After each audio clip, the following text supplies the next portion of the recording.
Mark my fucking words. I'm coming for you. I'm gonna find out who the fuck you are. You motherfucker. You are fucked. Clip this one, bitches. Mark my fucking words. I'm coming for you. You are fucked.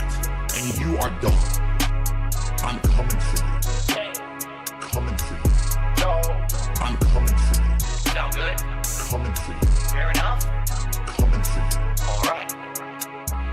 You need Jesus. Please talk about boys. I'm looking. Please talk about punk ass bitches. I'm looking. We come from the bottom, and he cleans us off, and he raises us up. Raises us up. A man can lay with a man, but it's reached a point of, I believe, sexual attraction for Philip. Enough with the being completely unfair to me and trying to make it out like I'm a villain. Go fuck yourselves. Literally, lick the shit in my asshole. I don't care about any of you. You're all insignificant humans. None of you will ever do anything with your lives. Get fucked. Sir, this is a Wendy's. Mark my fucking words. I'm coming for you. Bloodshed and bullets. You are fucked. And you are done. I'm coming for you. On diarrhea day, dog. Mark my fucking words. I'm coming for you. Doodle flecker trickle. You are fucked. And you are done. I'm coming for you. Coming for you. Coming for you. Sound good? Coming for you. Coming for you. Turn on the oven. Coming for you. Coming for you. Coming for you. Now, why do I need to bring this up? Alright? Because tomorrow's my day off. I got 2 big bills due this week. Everything all at once. Who? 2 big bills. Chill. Irrepeal. I got 2 big bills. The electric bill. I got 2 big bills. The internet bill. I'm reliant on checks to pay all my bills. I got 2 big bills. I got 2 big bills. We want people who are actually here to have a good time and chill. I got 2 big bills. I don't want to be Mr. Bills. When I pop tags, I feel so pain. I can feel bills coming off my face. Meerkat Mall. A timed release of 2 big bills. Chad. This is the United States of Phil. Chill. Irrepeal. I got 2 big bills. The electric bill. I got 2 big bills. The internet bill. 2 big bills. Chill. Irrepeal. I got 2 big bills. The electric bill. I got 2 big bills. The internet bill. I got 2 big bills. Tasty banana in my mouth. I need banana in my mouth. Tasty banana. It comes in denim. Meerkat Mall. Squeeze the banana. Squeeze the banana. Squeeze the banana. In my mouth. Squeeze the banana. Squeeze the banana. Squeeze the banana. Put banana in my yum yum. Tastes like cum. Robust, shove it in my butt. Tangy zip, safe to swallow. Yeah. Yummy. Thanks for the money, gummies. It looks so funny. Squeeze the pea. Why are you guys talking about tasty banana song? Squeeze the banana. Squeeze the banana. Squeeze the banana. Tasty banana. Squeeze the banana. Squeeze the banana. Squeeze the banana. Put banana in my mouth. I need yum yum.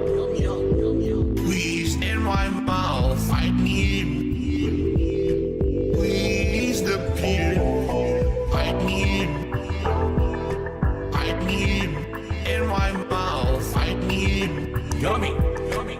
Squeeze the peel, squeeze the banana, squeeze the banana, squeeze the banana.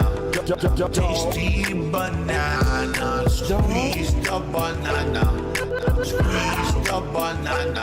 Talk about my wife. Squeeze the banana. It comes in denim.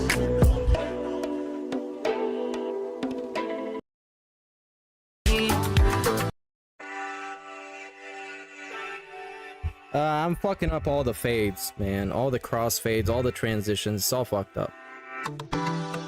Welfare check is early this Suck a dog off. Looking to chill, interact, and have fun. Meerkat Mall. Open up my YouTube page, and I see your melting face. I'm drinking. And when I hear you burn, I'm the only dent on earth. This is so meaningful to me. Yeah, you're hurting back, your greasy hair, your patchy goatee is meaningful to me. Yeah, is meaningful to me.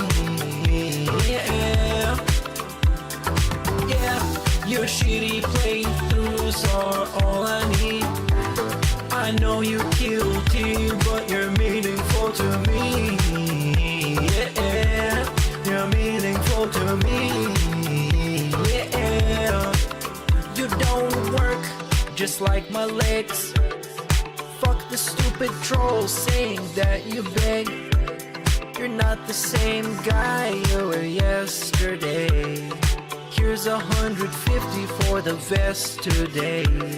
It's time for a silly bubble blow, or I'm gonna close the tab and go. What's your favorite type of food? And can you read my haiku? Yeah, you're hurting back, your greasy hair, your patchy goatee is meaningful to me. Yeah, is meaningful to me. Yeah, yeah, your shitty playthroughs are all I need. I know you guilty, but you're meaningful to me. Yeah, you're meaningful to me. Yeah, you're hurting back, your greasy hair, your patchy goatee is meaningful to me. Yeah, is meaningful to me. Yeah, yeah, your shitty playthroughs are all I need. I know you guilty, but you're meaningful to me. Yeah, you're meaningful to me. Yeah,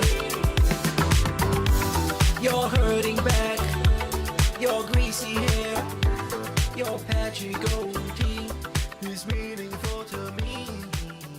Yeah, is meaningful to me. Ladies and gentlemen, introducing the chocolate starfish. Meerkat Mall.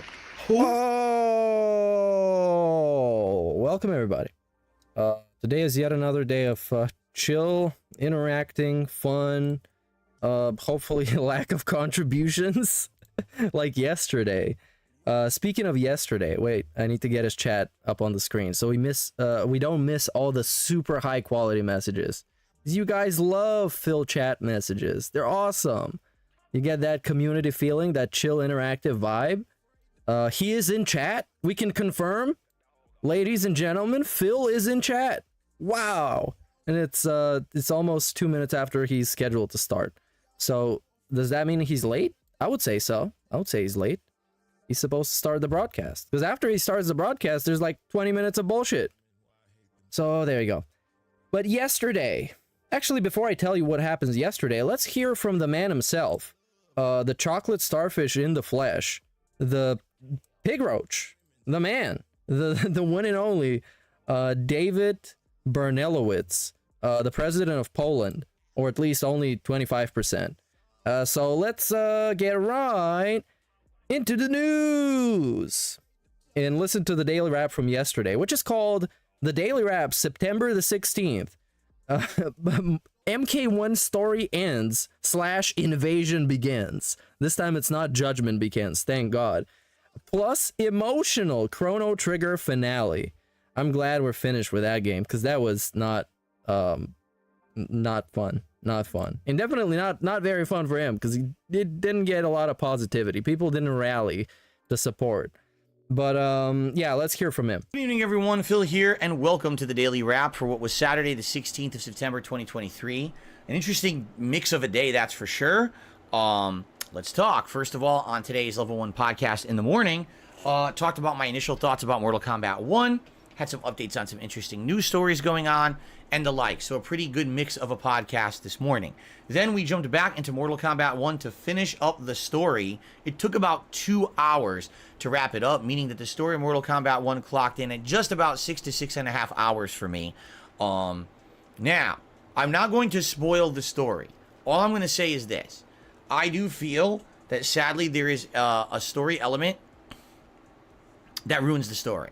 And I hate to say that because I actually enjoy he hates to say it, you guys. Yeah, first of all, thanks everybody for stopping by. After this, you're going to be redirected to the Decepticons channel where me, him, and Tractor Goose are going to be doing the react. So it's a triple threat. And you can go watch the That Being Said that we just finished if you want my opinion on the whole day off streaming / team divorce stock / Phil crying / a lot of other things. We talked about a lot of other things. So yeah, that's interesting. That's interesting. Wow. So yeah, let's continue with this. So he played Mortal Kombat 1 and something ruined the story and it was bad, but he's not gonna say what. Story of Mortal Kombat 9, 10, and 11. 9 I liked the most. I thought 10 and 11 were decent. And he's looking like he's rubbing his balls right now. But this story... Look at this. He's looking like he's cooking up something. Let him cook. It's an Italian al dente pasta. Everybody loves the al dente. Especially when it's made from the dente himself. Have you ever cried like he did for any game ever? I remember him doing this for another game but can't remember which one. Also, great shoutouts. Great? Huh? Thanks. As long as they're great. Thank you. But I think I cried, or at least teared up, at the end of Red Dead Redemption 2. Because I was playing it a lot, and I was really into the story, and it hit me. And it was really hard. When they played there was one song that was playing when Arthur was riding back to camp, and it was almost like a music video. Shit, it hit me like a truck. It was very hard, dude. It was heavy. But I wasn't streaming on the internet then. If I was, I would probably not do that. Yeah, it was called Unshaken. Unshaken, absolute banger, especially in that context. And in that context, man, it adds so much to the whole experience. Is incredible. It's off incredibly strong.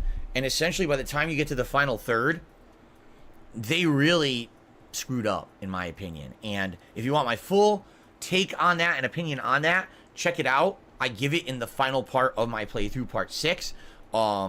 But I don't know what they're going to do moving forward because it seems like all the work I was also very stoned. So I was in my peak emotional zone. Did in the last 3 games they I was like blazed out of my skull to just discard. The guy is still talking about video games, so we can actually skip that. It's essentially it's pretty interesting, and here's why. Oh, hold on, what's that? The support? So we ended up trying out the invasion mode, which is the single player mode. Oh no, it's the invasion mode. It's essentially, it's pretty interesting, and here's why. It's got challenge towers in it. It's got exploration in it. It's got a lot of optional fights that have gimmicks to them, like super armor, or a gimmick like, oh, things are coming in and attacking you from the sky during the fight, you know, randomized things. Like, I remember in Mortal Kombat 9, this was a major part of it, was the challenge towers that had this randomized aspect to it. So that's what this is, only instead of really doing a challenge tower, you're going through these maps. It almost looks like you're playing a board game. And you can use any character you want, which is really cool. Because you can use a variety of characters and learn them. You can Man, this guy is so fucking boring talking about video games. It's almost like I don't know. I don't know how to phrase it, because I listen to people talk about video games constantly. I watched like 10 videos about Starfield today, both positively speaking about the game and negatively. And none of those people were as meandering and just boring and felt like a drag as much as this dude. And this is like a 3-minute segment of him talking about video games. Then he's just going to talk about support. I unlocked a bunch of like customizables for Baraka. A lot of the meaningful unlockables happen in the game. Now I'm only an hour in. I was really liking it. I was having a good time with it. So I'm looking forward to more happened as I play it over the next couple of days. Oh no, he's going to keep playing it. This is the meat of the game outside of online play. So I hope that you will hopefully check out that first hour that I uploaded. Let me know what you think. And I hope that And let's see if they actually checked it out while he talks about it. Join me as I play it the next couple of days for streams to unlock the content. Okay? So overall, the Mortal Kombat 1 stream they actually did, yes. Wow, imagine my shock. People actually kind of showed up.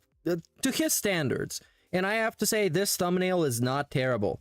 Still, the green frame is offsetting everything because it makes no sense. Especially with the red inside of it, it's bad. But the face swap with him on this dude, I'm not exactly sure, is that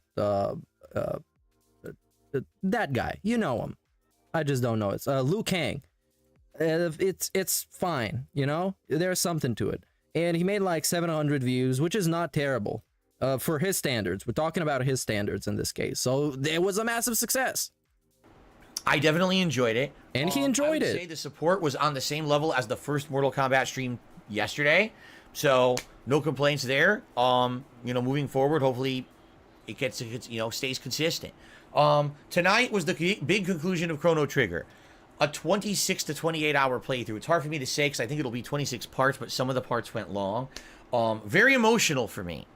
Because we did all the endgame content, we finished it up, and at the end, I basically teared up and started crying because it's a game that means a lot to me. It's a game that I grew up playing. It's from my childhood. It makes me think about those times when I was younger. And to hear that soundtrack playing and to see that ending with a live interactive audience for the first time means something. You know, 10 years ago when I played it, I was streaming, but I had no real interactive audience. There was no face cam. I didn't read chat or talk to anyone. This is a really stupid segment. Game for me, and essentially narrating an offline playthrough. He was narrating an offline playthrough. I haven't actually heard him narrate in Chrono Trigger. Apparently that doesn't have voice acting, I would assume. It's a pretty old game. So, I'm not sure if I want to. Because his narrations are... you can kind of imagine, usually, how they go. Everyone with me, talking with me, loving it. The people were there for the first time experiencing the ending of Chrono Trigger's plot, and we're like, wow, what a twist, and wow, what a twist. Writing. And then people were telling me, yeah, you know, this plot continues in Chrono Cross. You absolutely should someday play it, even though it is an inferior. And he's picking his hand again. It's still a great continuation of the plot. Ooze alert. Hashtag ooze alert. That is the continuation of the plot. I think I may want to play it, you know. But yeah, it meant a lot. It really did. It was very meaningful to me. And I want to say thank you to anyone in the last month and a half as I played Chrono Trigger who showed up, who watched the videos on demand, who supported in any way. You know, I mean, damn, the emotion came out. I couldn't help it. Look, here's the emotion came out. And he's showing the tissue that he cried with.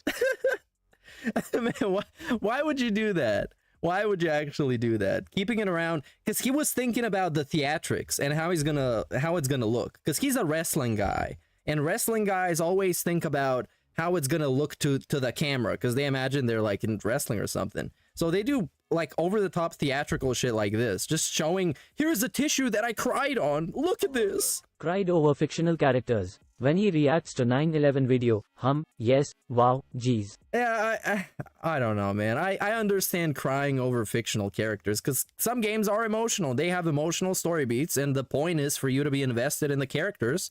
So when something bad or good happens to them, you can get an emotional response. But that, I don't know, especially if I was DSP, I would try and like not do that, because what happened was gonna happen, which is people make fun of him. My nose, because it was just too much for me to take. And now he's making it like a selling point of the finale, and let's see how many thousands and millions of views the finale got, if it's even uploaded yet. Is it not uploaded? Oh yeah, here it is. Well, it got, wow, part 25 got 120 views, and then part 26, I guess a bunch of people clicked on it just to see him cry, like I did, and it got 430 views. So there you go. I guess it's working. You should cry more often, Phil. But about things that actually matter, I guess.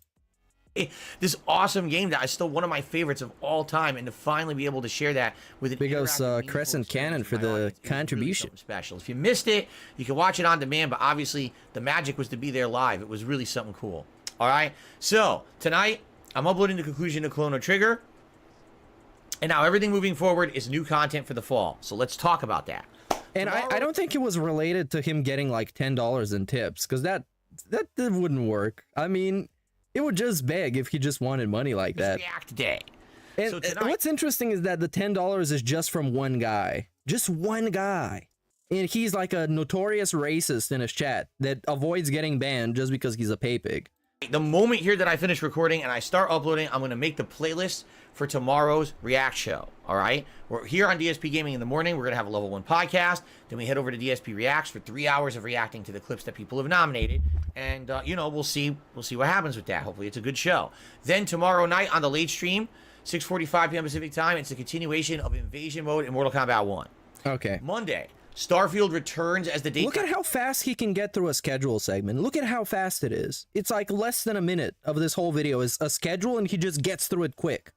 Like he should on the podcast, but he doesn't do it on purpose to kill more time because he really doesn't like working. Stream Monday night will be more Invasion of Mortal Kombat 1, and my hope is that after having played it around 5 hours, we've unlocked all the content, like the cameos and everything that we need to be able to play with everything online. Okay? Then on Tuesday, it's Liza P all day long.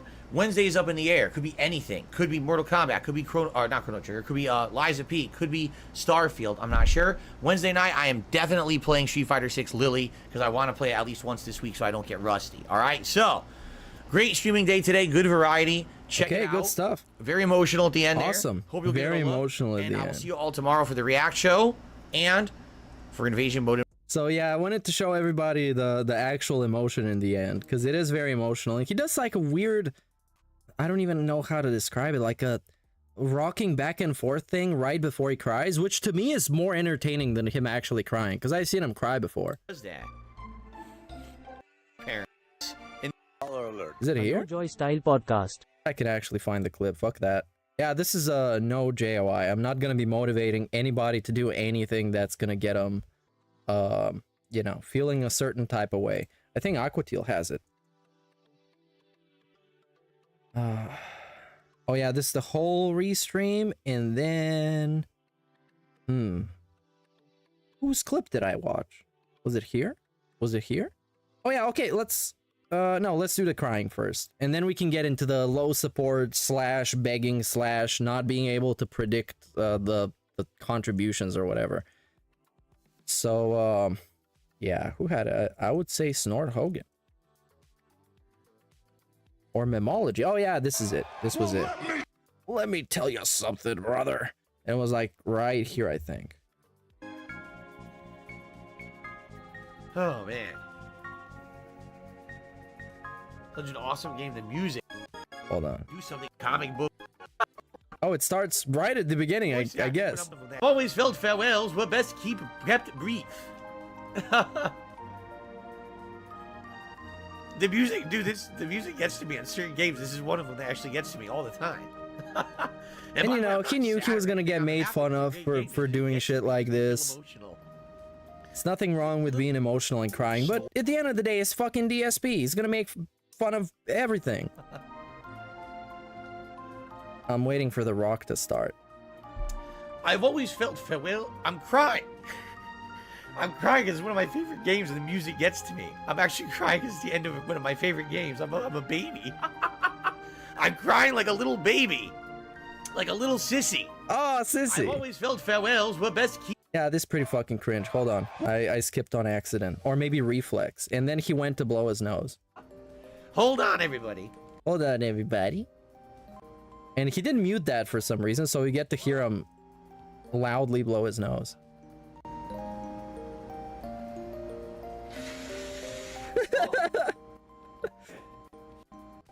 Between today and 10 years ago. You know, 10 years ago, there was no face cam. There was no interaction with the audience. There were views, though. But the part, I mean, I don't remember if I got emotional when I beat this 10 years ago. But you see, there's definitely a distinct difference between now and then, right?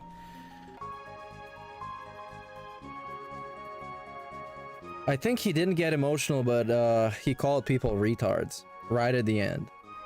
It was like, oh my god, that's so retarded.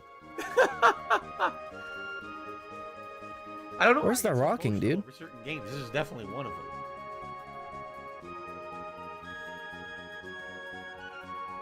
Especially like crying with the neck phones on. It's just like cringe, man. Awesome game for its time period too, you know. Oh, it's not inherently bad that he's crying, but it's inherently cringe because it's him and who he is and the way he does it. Fuck me, man. You're reading comic books. You can't even cry without it being cringe. It was kind of a plot device, and then to actually see it implemented in a video game and done so well. You know, the side quest where you go back in time and you do something and it changes the future. Look, Robo and the female robot. And there's Ayla and what's it? And you know the retro music in the background? Ancestor of Mars. Hey, come on. 600 AD. There's Frog. So funny.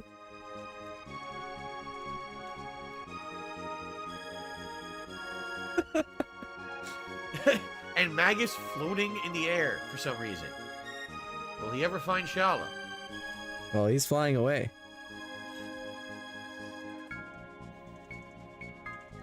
Oh, man. Such an awesome game. The music is so amazing, man. Still to this day.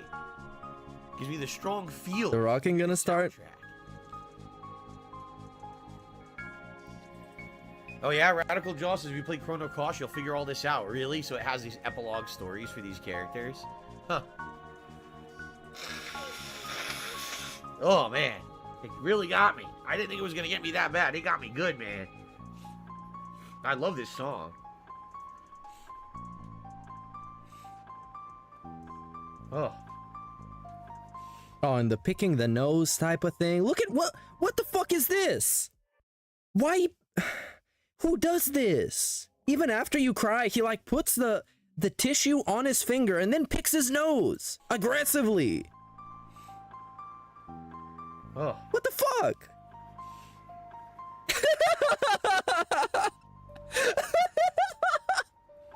Come on, man. Come on.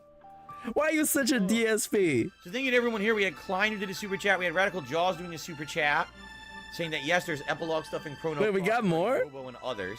The Blimp did a super chat. He says you have a real passion and a love for. I didn't see the rocking. Maybe I skipped through it. That sucks. Great stuff. Thanks, brother. Thanks, brother. The games I grew up with, you know. Pick one to have forever. Snorting like Phil, thinking like him, swaying and balding, or all of the above.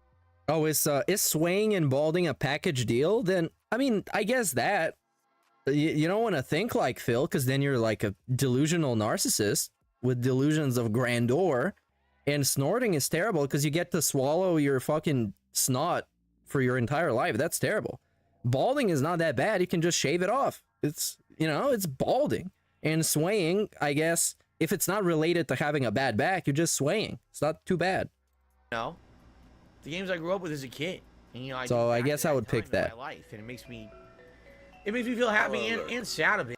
Meaningful deep nosedive. Yeah, that was, man, he was looking for some snacks. I guess.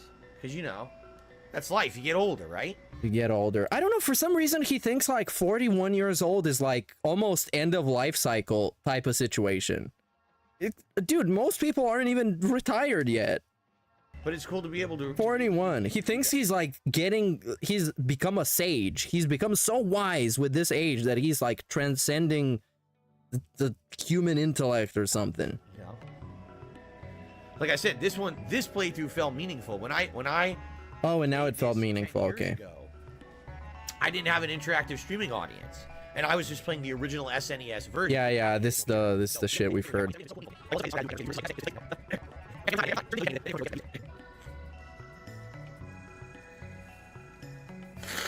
Yuck. Ugh. Yuck. And again, we're picking that nose real heavy.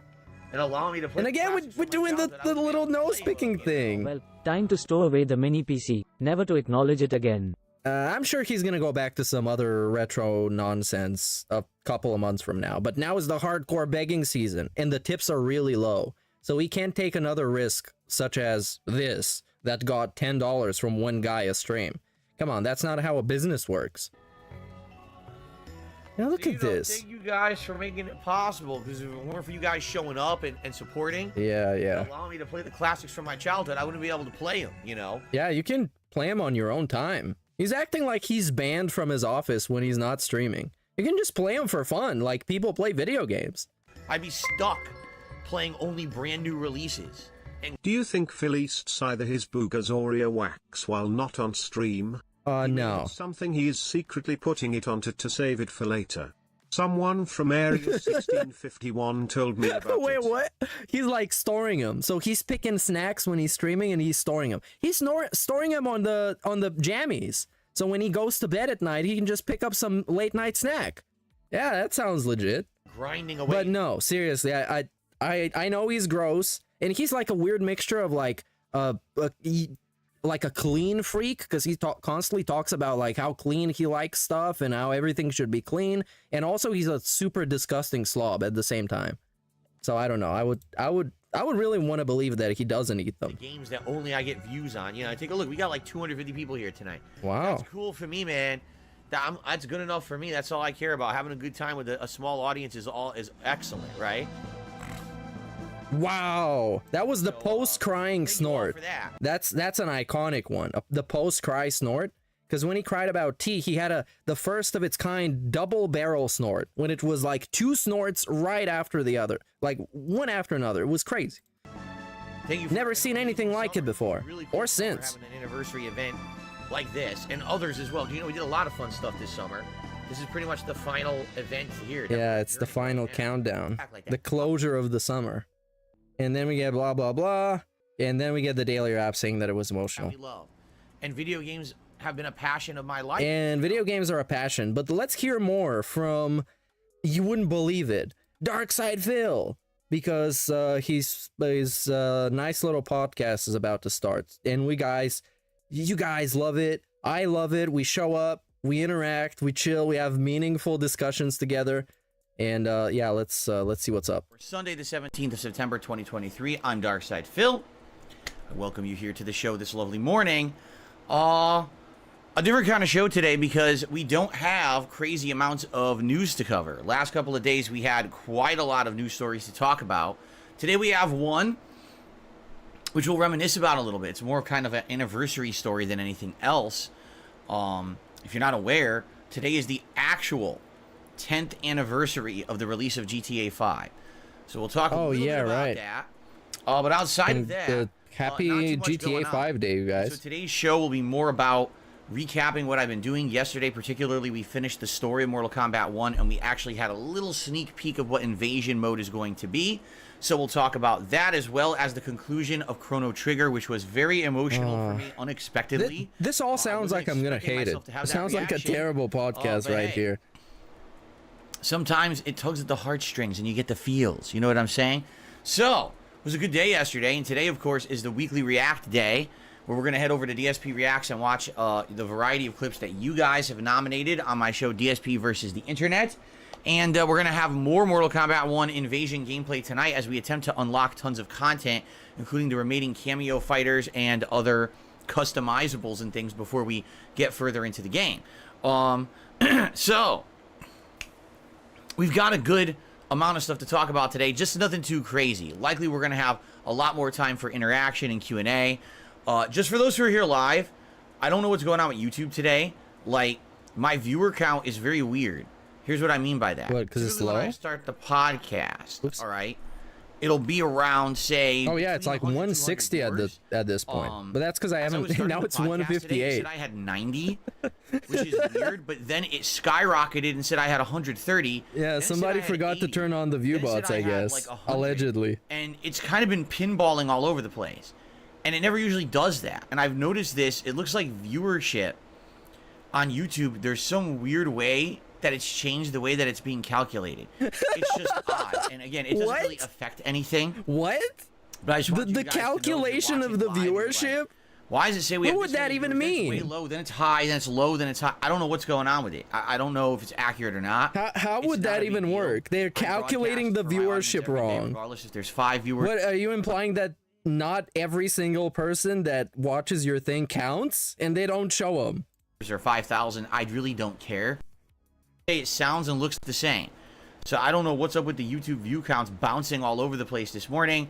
If you're watching on demand, it likely is not going to affect you. Maybe it will. I don't know, because I don't know if like view counts on videos have also been affected. I told you guys I'd say the last month to 2 months, I've noticed a distinct dip in viewership in my videos. But oh the weird part no! about that is I haven't seen YouTube's any fault. decline in support or income. And what I mean by that is like my ad revenue has remained the same. My my membership revenue has remained the same or been better. So if I have less viewers, why would all my income be exactly the same? Doesn't seem to make sense. All his income? You would think if you have a decline in viewership that you would have a decline in support, but you do though. Which leads me to believe. Yeah, that's an actual thing that happens. Change the way that views are being calculated. It could be. I really don't know. Views are being calculated. What are you talking about, dude? Because, for example, the last couple of days we've had more people on stream supposedly to watch Mortal Kombat 1. I've seen my streams having 400, 500, 600 No, that's not even Steiner math, because the Steiner math was correct. It was actually right. Which doesn't make sense. If we have hundreds more viewers, why is no one talking? That doesn't seem to make sense, does it? I'm just confused, but again, for me, I am a different kind of content creator than most. It's YouTube's fault his chat is dead. I'm making content for a smaller... And it's YouTube's fault that he doesn't get any views on his videos. It's YouTube's fault, all of it, because they're counting the views wrong. This is like a corrupt politician at an election. Denial isn't just a river in Egypt.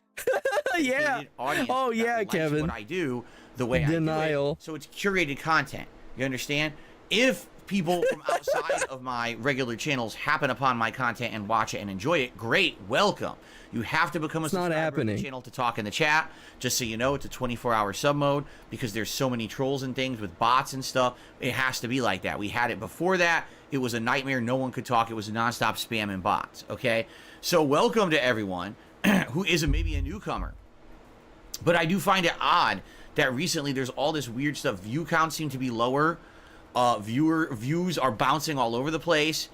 Yet somehow I'm not affected. I don't get it, you know? Like, see, the thing is, I don't really care. You're not affected how? Financially? Like and things haven't, you know, declined, which they haven't.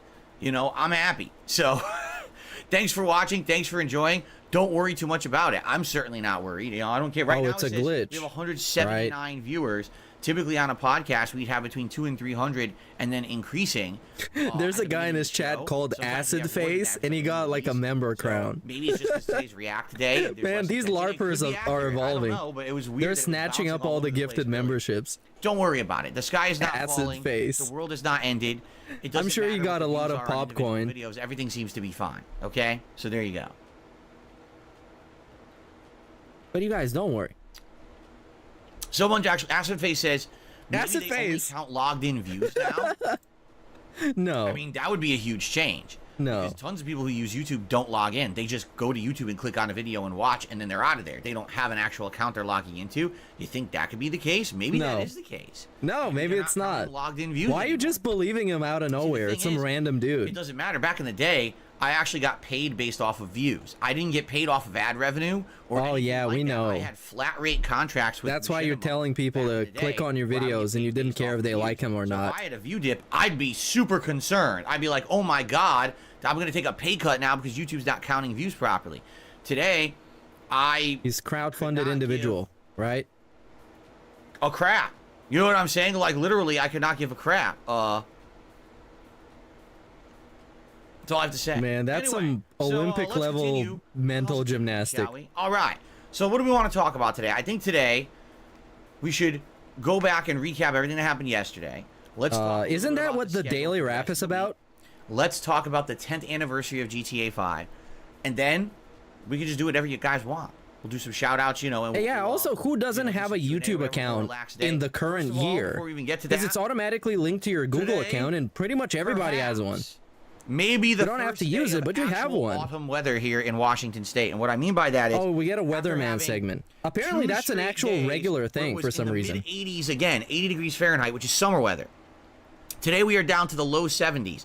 According to my weather app, it's actually stating the hottest it will be in the next week and a half is 73 degrees. If that's the case, this that is so autumn stupid, weather, man. I hate this. It means that I can essentially take the air conditioners out of the windows. You hear that loud noise right now in the background, that blowing noise? That's because my fans are on max blast, not on max blast. Max blast fan to try to keep air circulation. Max blast fan. We got a triple DSPism. I get fresh air every day. I can just use the very quiet fan in the background, and you guys won't hear that anymore. No, we can still hear a ton of background noise. At night, the night streams will be very cool. You could fix that in less than 30 seconds. Actually, less than 30 seconds. I would even say 3 like, clicks. When I'm doing like late night Street Fighter streams and stuff, man, that'll be right-click in OBS, filters, noise gate, my wife and I have been waiting. Shablam, and it's What's fixed. been happening is it's been warm during the days, but then it gets cold at night. And when it's cold at night, you're like, man, it's cold. Don't you want? You gotta bundle up. You're like, man, I wish we could turn on the heat. You can't turn on the heat with the air conditioners in. There's no point. The heat will go right out the window. You know what I mean? So we have to get these air conditioners uninstalled. We already bought incredibly good air filters for our furnace system to cleanse the air in the house for when we finally turn on the heat. But we can't use it yet. We're waiting for the temperatures to dip, and we've been waiting and waiting. And finally, it looks like this week, and incidentally, it might be perfect. Autumn begins in the United States on September 22nd. Excuse me, September 21st. I was off by a day. So technically, it is autumn or fall this week anyway. So it might be the exact timing to line up with the season, which would be great. So the good news is, if this is staying like this for the next day or two, I think I will be taking out the air conditioners, and then you won't hear this ambient blowing noise in the background anymore. Another big addition. Or you can just put a filter on your actual because all summer program long, you're streaming with. Come on, man. Headphones on, okay, and I got them around my neck like this, and there's an air conditioner blasting in the background. It's very hard for me to hear certain kind of noises. Oh my god! For example, I can usually the hear problems that he just invents out of nowhere by being DSP. Very hard for me to hear music. This is a special type of a talent. I have to tell you. That I really didn't hear the soundtrack that well. Big ups for the membership, Big Birds. Hear the soundtracks better for games. I might play Street Fighter 6 and be like, oh my god, I can actually hear the music so nice now that I never heard before. You know what I mean? I guess we'll see. But yes, hopefully within the next day or two. This is like a Kardashian segment when you're complaining about problems that nobody else has. And then they won't be coming back to like April, May of next year. So we'll see, hopefully, okay? Anyway, let's get to the subject at hand, yesterday's gameplay streams, and let's talk about everything that happened. Let's get right into the news from yesterday. I'm well aware that many of you perhaps are playing through Mortal Kombat 1 yourselves, or you're going to be getting Mortal Kombat 1 this Tuesday, and you're going to want to play through the story mode, and the last thing you want is big spoilers. So, I will avoid spoilers in this discussion, don't worry. If you didn't play MK1 yet, you're going to watch me play it or watch someone else play it or whatever. You're not going to be spoiled by this segment, all right? So, after having finished it, I can now tell you, Mortal Kombat 1's story mode is about 6 to 6.5 hours long. Now, if you rush through it, it'll be a little shorter, but if you have difficulty with it, it'll be a little longer. It really depends on the difficulty level you select. Because when I played it on hard, because people told me it was too easy, I couldn't even win the first fight. We have to get the air conditioners was literally out. going Like Ket is going to personally go and remove one or both or help with it in the slightest. Yeah, we have to do it, you guys. Starfield, Phil. The slovenly great whale doesn't have time. But, dude, you know what? Maybe Cat is actually going to remove the air conditioners, because he can't lift anything heavy. He has a bad back. So maybe she actually is doing it. And he's talking about lowering the Mortal Kombat difficulty to medium. This former pro fighting game player, he can't even play on hard. Stop fighting and just rushing me down, and I couldn't even learn a special move. I was like, let me try this special move with Kung Lao. Oh, I can't because my body's being pummeled into the game was too hard on hard. What the hell kind of difficulty is this? So then I turned it from hard to medium difficulty. Now the computer just stands there like it's brain dead. Duh, well, please punch me. Oh, like, and he did the thing again. I have no idea why they have nothing in the middle to basically make do, because it should. Why has nobody told him that's not a good thing you should do if you're a professional streamer? Easy and very easy and very hard. You can get canceled. It's a cancelable offense. Let's put a million other difficulties that don't make sense. So anyway, the good news is I think you play as 15 to 16 different characters. I think it's 15 characters, and then if I remember at the end for the finale, you get to pick who you want to play as at the end of the game. Like, you have a choice of the entire cast at that point, which is kind of neat. You can select your fighter for the finale fights, okay? It's a good story. Well, allow me to explain. Basically, if you've played Mortal Kombat 9, 10, or 11, you know the deal by now. It's a narrative-based campaign that has twists, turns, good high-level production values and voice acting. The mocap is really well done. It goes through all these different locations, both in Earthrealm and Outworld, and a variety of characters are used. Okay? Surprisingly enough, and this is not a story spoiler, I just want everyone to know, the special forces are not featured whatsoever in the campaign of this game. So any of those characters that you've liked over the years that are supposed to be like the human forces, they don't exist. They're in the game. You know what I mean? Like, those characters are in the game, but they're just not in the story for whatever reason. They're just not featured and not prominent. I guess when Liu Kang redesigned the world, because he's now the god of the entire realm. What about the spoilers, though? Not needed or what happened to the spoilers? So anyway, I don't know anything, man. It's 6.5 hours long, and I can tell you, the whole first 4 to 4.5 hours are pretty darn well done. There's reimaginings of different places that you've seen in previous Mortal Kombat games that blow you away. I was like, wow, the writing is good because they've redesigned entire areas to be completely different. You know, what would Outworld be like if it weren't a disgusting, gory wasteland of death? That's also known as the Burnell household. And that's really cool to see that, because you never explored that ever in a Mortal Kombat game before. It's always been, oh, Outworld, that's the world where everyone's warlike, everyone's killing each other, all the factions are at each other's throats, everyone wants to die and have power, there's freaking bodies impaled on pikes and all kinds of messed up stuff, right? They changed it for this one, which is good. It's refreshing, okay? But all I'm going to say is this, and again, no spoilers here. After 4.5 hours, there is a plot element that is used that I hate to say, I feel is incredibly played out in the modern day. Maybe if this were 10, 15 years ago, and maybe if this were Mortal Kombat 9 and they had used this plot element, I would have been way more excited. But the plot element they used is just something that's been used so much recently in pop culture that when they use it, you kind of cringe. You're like, wait a minute, what? Don't tell me you're doing this. It's kind of weird to get a point across when you're not actually saying what you're talking about because it's a spoiler. No. I feel like the writer. Well, there's a thing that is bad. Writing the story of Mortal Kombat 1, I can't tell you what. Essentially copped out and couldn't think of a good resolution, and said, "Well, let's just do what everyone else does," because I hate to say it, by employing this plot device, essentially the writers made it so that absolutely nothing matters anymore. Oh, and so again, it's a multiverse. Hard to explain without spoiling. So I urge you, if you're going to play the game yourself or you're going to watch me play it, you'll understand what I mean when you get to this point. But once you get to this plot device, it's just like, what? Why did they do that? It's so annoying because I was really liking the story. And then it just hits you like, wait, what? And then let me tell you, the ending of the game, again, without spoilers, is one of the most over-the-top, jump-the-shark, ridiculously poorly written endings of any video game that I've ever played, and or definitely the worst ending of the last 4 Mortal Kombat. The begging because of bills and paying for games plot element was played out 7 years ago, but he still uses it. Yeah, actually, yeah. I was blown away It at how sucked bad ass. it was, because they were treating the ending like it was The begging serious. was played out. Like, this is not serious. This is terrible. Like, did you guys ever play Conduit 2 on the Wii? The answer is you probably did not. All right?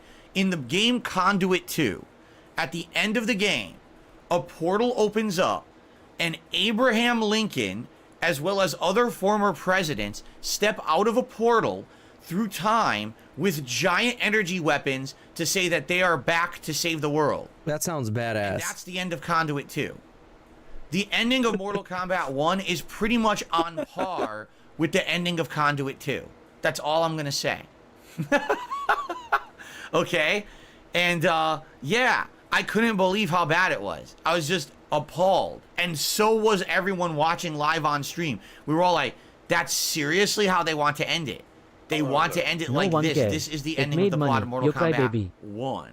I don't know if it made money. I don't really know anything that happened with MK1. So I just know you can pin your combos to the screen, which I like to do. No. So I guess I'm not playing it, you guys. Because this is one thing that I'm trash at Mortal Kombat. That's why. Playing the game.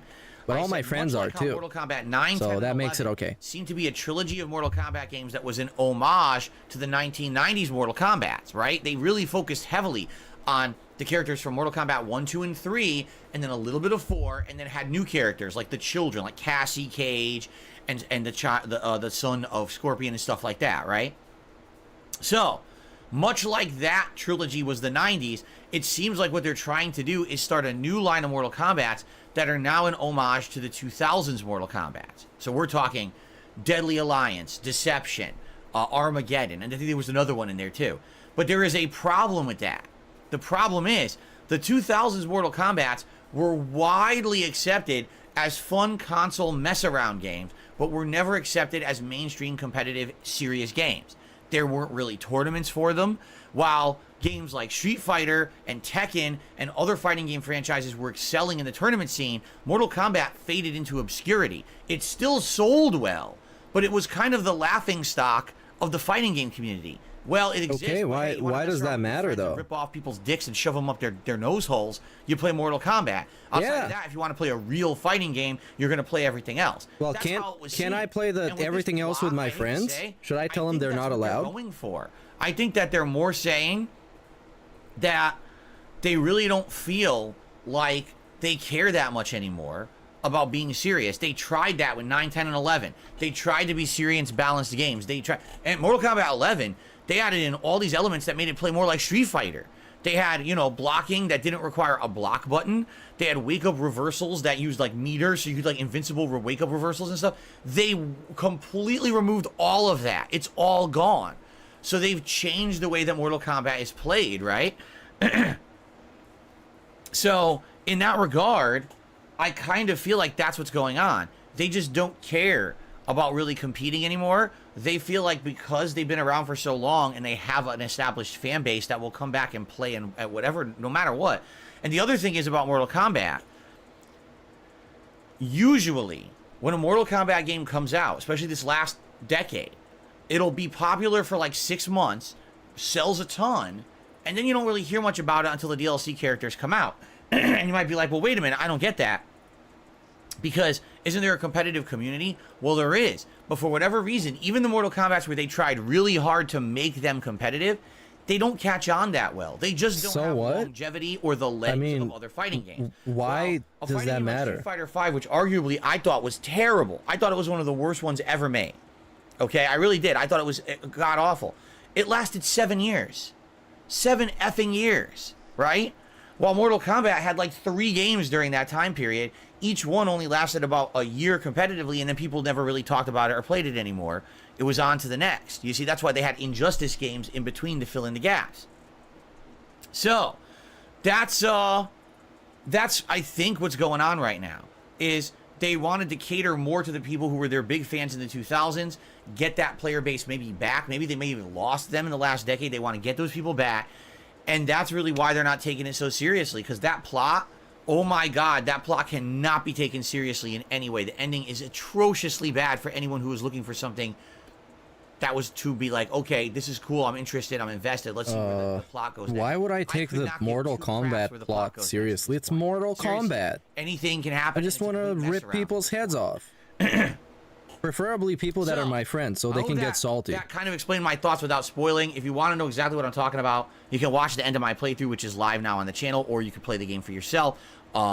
Either way, you're going to find out exactly what I mean, and I'm curious what your feedback would be. If you happen to watch it, please leave comments and let me know what you think about it. Oh yeah, please leave comments, you guys. And if you don't have anything to say, just say for the algorithm. Later on, that's an inside joke. We all know what it means. An hour of the invasion mode of Mortal Kombat 1. And I didn't know what to expect. I heard it was like a board game. That's actually what someone had told me. Invasion mode seems pretty interesting, and here's why. They've removed the crypt. There's no more crypt from like the last 3 Mortal Kombats. That's been removed. There's no more traditional like big challenge towers. I mean, they do have some towers in there, but I think it's more like the arcade towers or whatever. So what they've done is they combined all of that traditionally good single-player content into a mode called Invasion. What it is a series of maps. I think there's like 8 of them or something like that. And what it is, you go around this, it is like a board game, and you have challenge fights. Some of them are just straight up fights, you against you know, a computer controlled opponent. Some have criteria like, oh, the opponent has super armor and they're only weakened during a certain time frame. Or, oh, there's a variable, like there's monsters flying and dropping fireballs out of the sky, you gotta dodge those. Sometimes it's not even a fight, it's a mini game. You know, you gotta jump around and dodge obstacles and stuff like that. There's that sounds kind of interesting. Elements to it. So, for example, let's say you pick Reptile. Well, Reptile is a poison fighter. He's strong against certain characters and weak against others. Like an RPG, like elements in Pokemon, right? It actually has that to it. It's got items you can equip that give you status buffs. It's very interesting the way that they've designed this mode. And the thing is, you can actually select any character you want at any time. So let's say you wanted to start off with Johnny Cage, but after 5 fights you want to switch it up and try Liu Kang. You could do that and you can continue on. And the cool thing about the mode is you're always unlocking useful, interesting things. I played it for an hour. I unlocked like 5 colors for Johnny Cage, 2 or 3 colors for Baraka, at least 1 color for Reptile. I got some customizable stuff for Baraka. I actually got a entirely new outfit for the Cyrax cameo assist. Hey, shout out to Cyrax. The classic Scorpion cameo. And that was in 1 hour. I was like, wow. I mean, I'm just playing through this, having some fun. I didn't know he's in the game. Tons of content. Pretty cool. They should add Phil. Like Wings. They copied Smash Brothers Ultimate World of Light.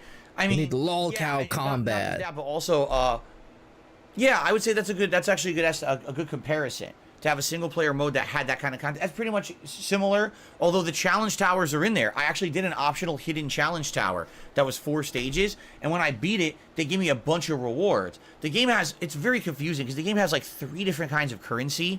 One of them is ones that you use to do the random loot box summons to see, and sometimes you get junk and sometimes you'll actually get something good. But there's 2 other kinds of currency. I don't even know what they do.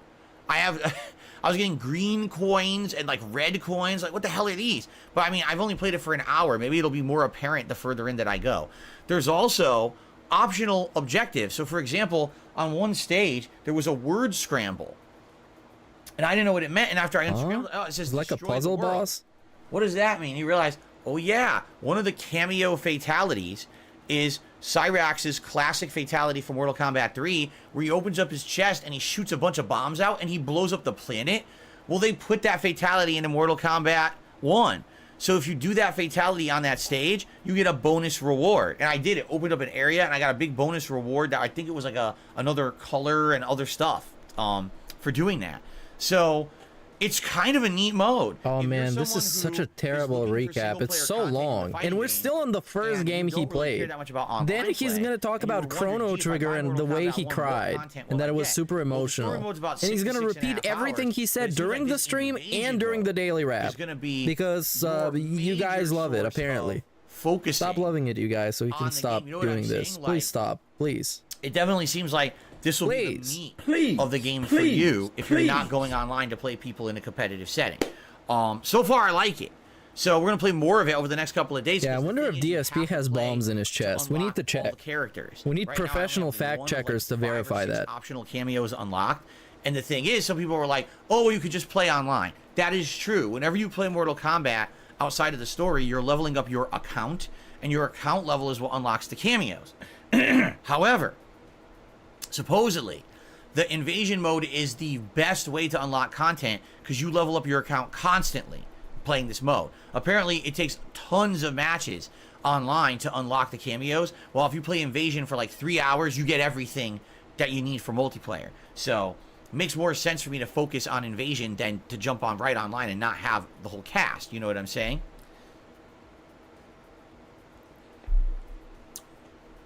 So there you go. I liked invasion mode for the hour we played it last night. We beat the tutorial, which was like recapping your previous stream is not a terrible idea as long as you do it in like a minute.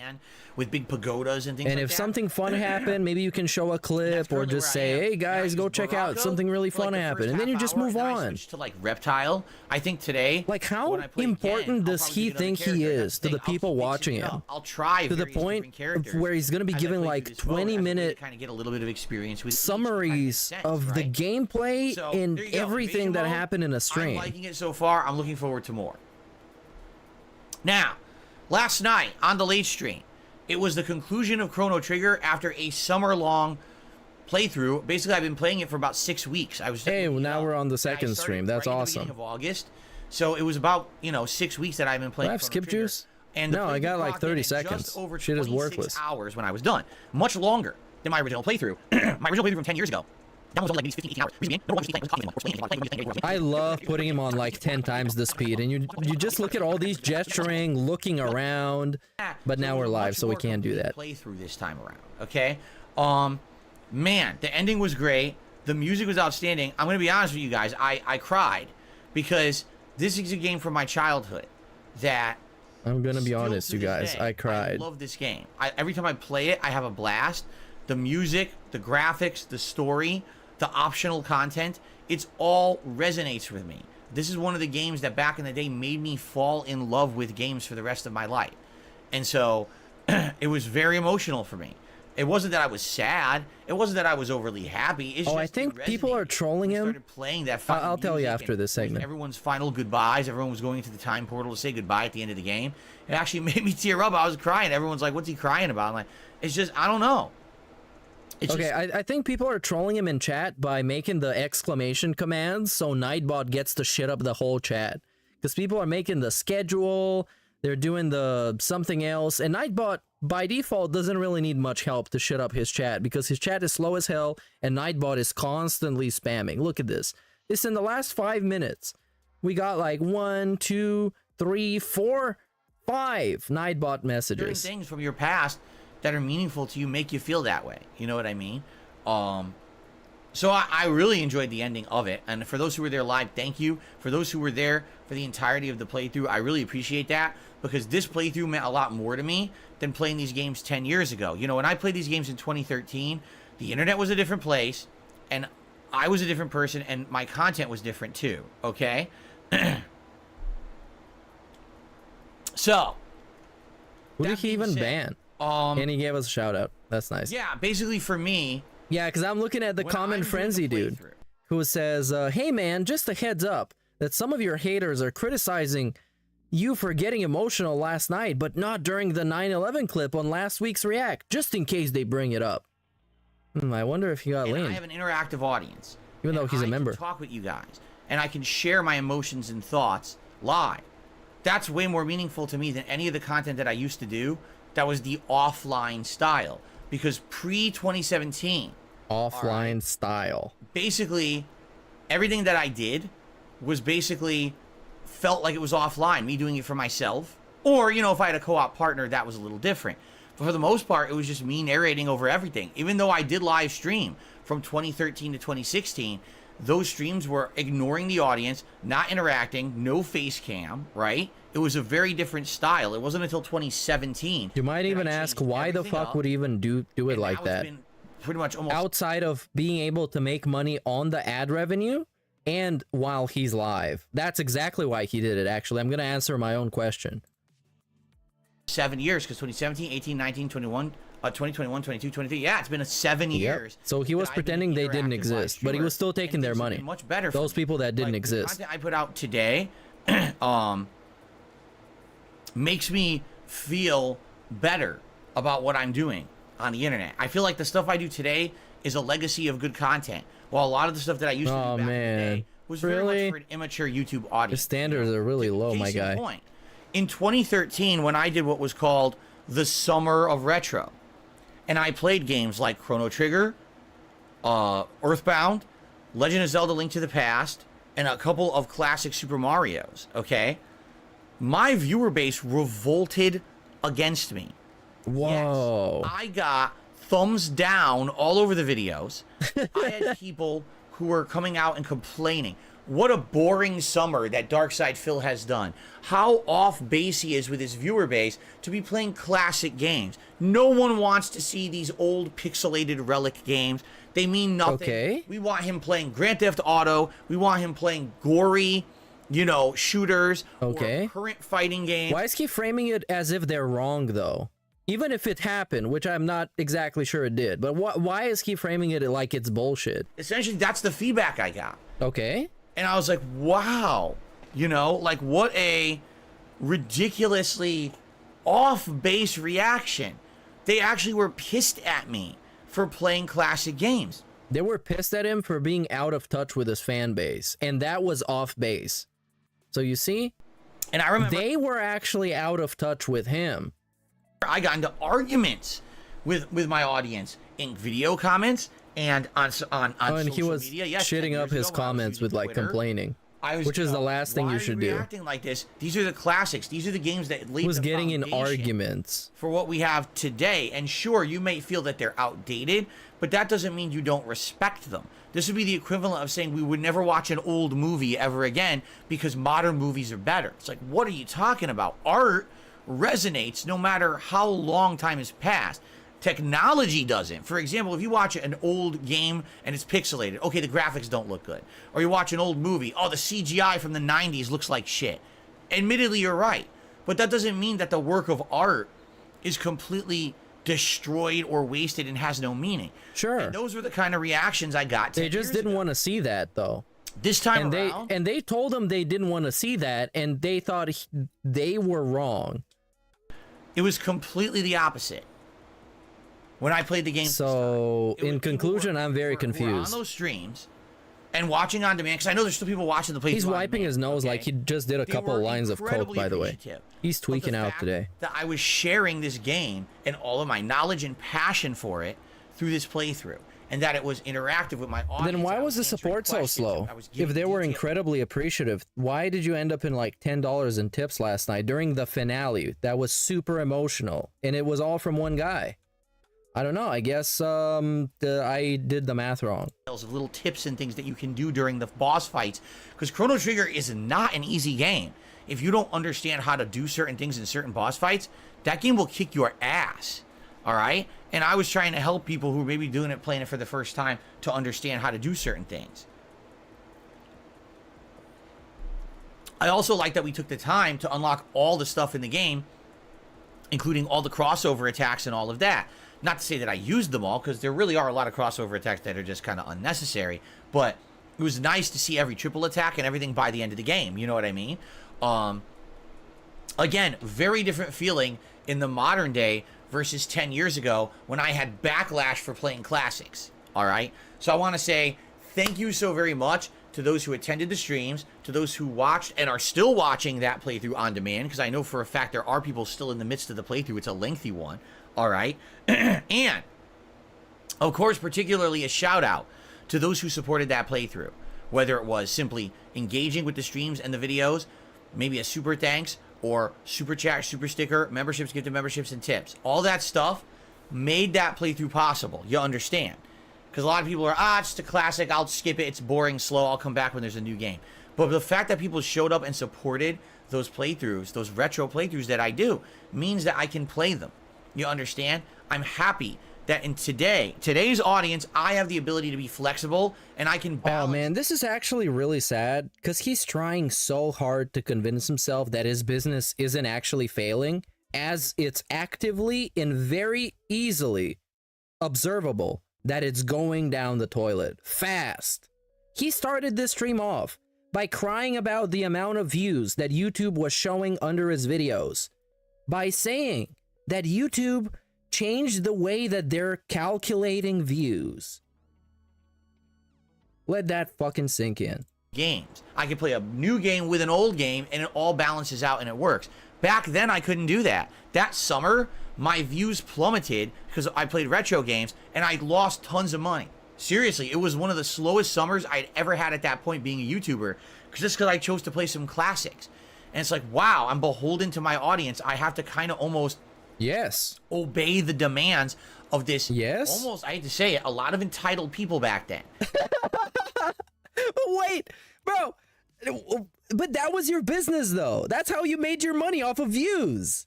And then you didn't get them, and then your customers are entitled.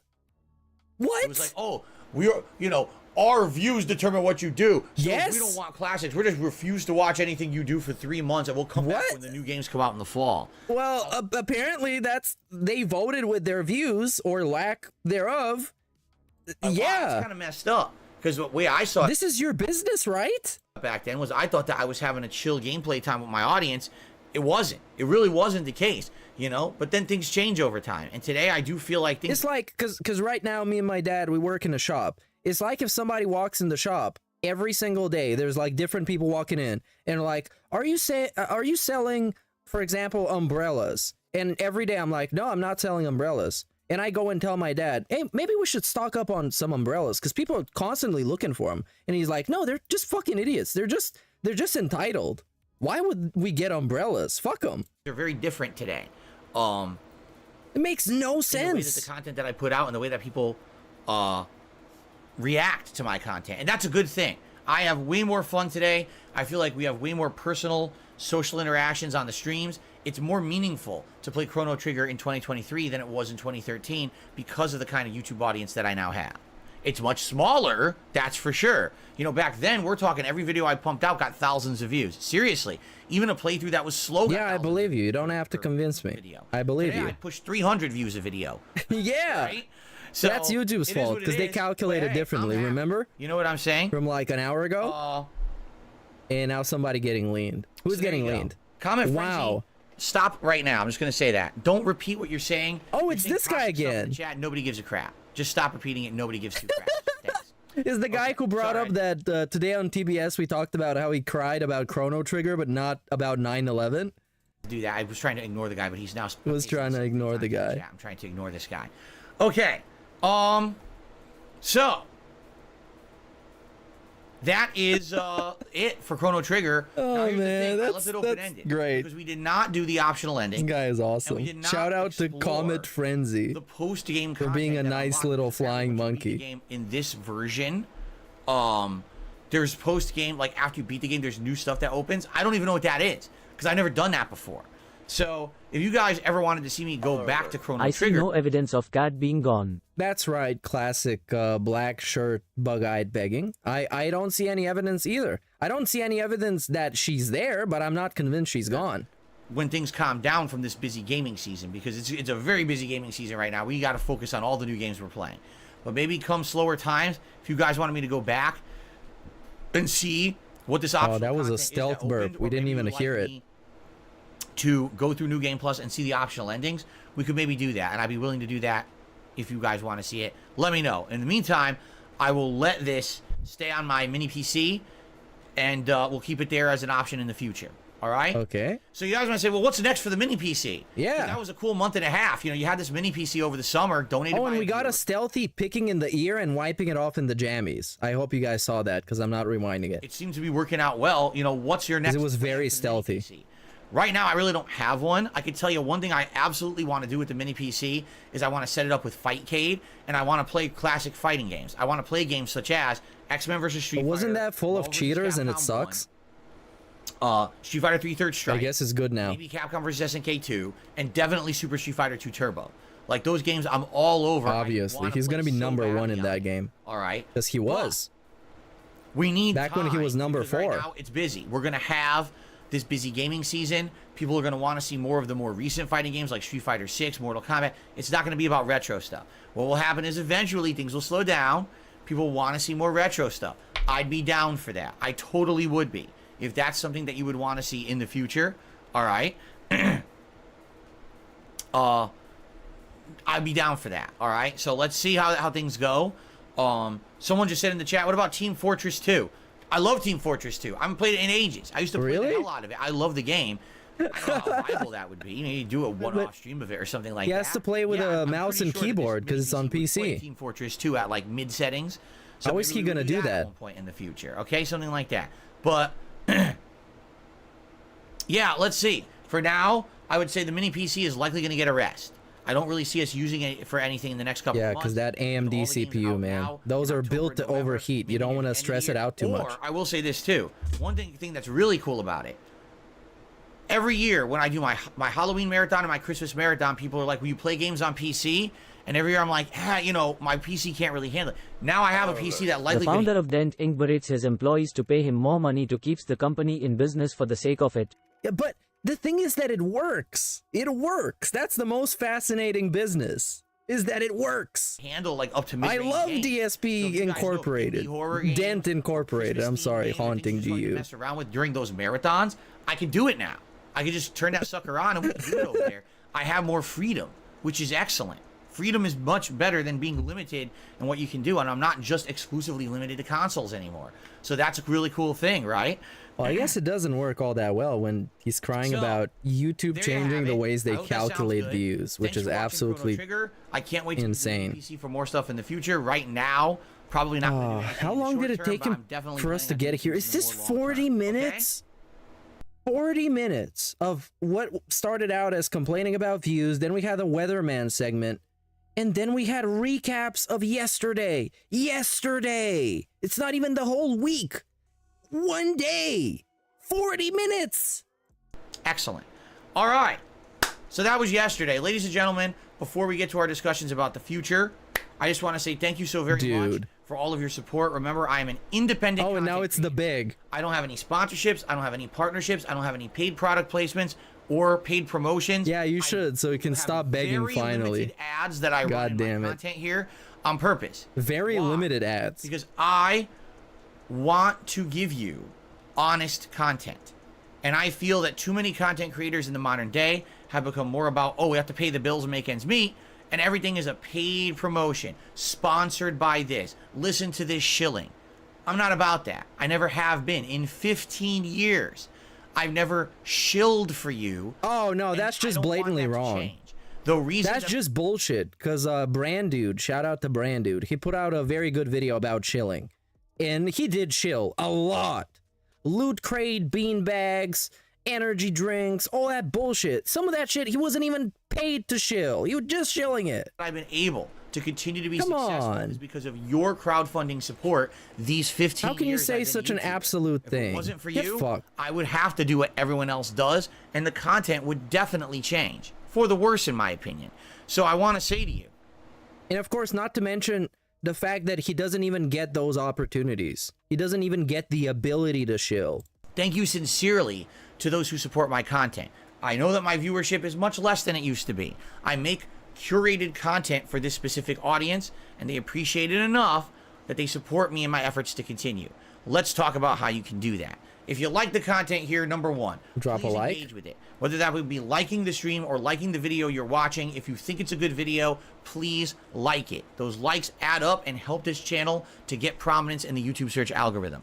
In addition, interacting with me on a live stream or leaving comments on an on-demand YouTube video also help for the engagement algorithm. Even something as simple as saying, hey, just wanted to say hi, have a good day, or hey, watch the video, having a good time, thanks, Phil, something like that. Okay, what about those quote-unquote shills, right?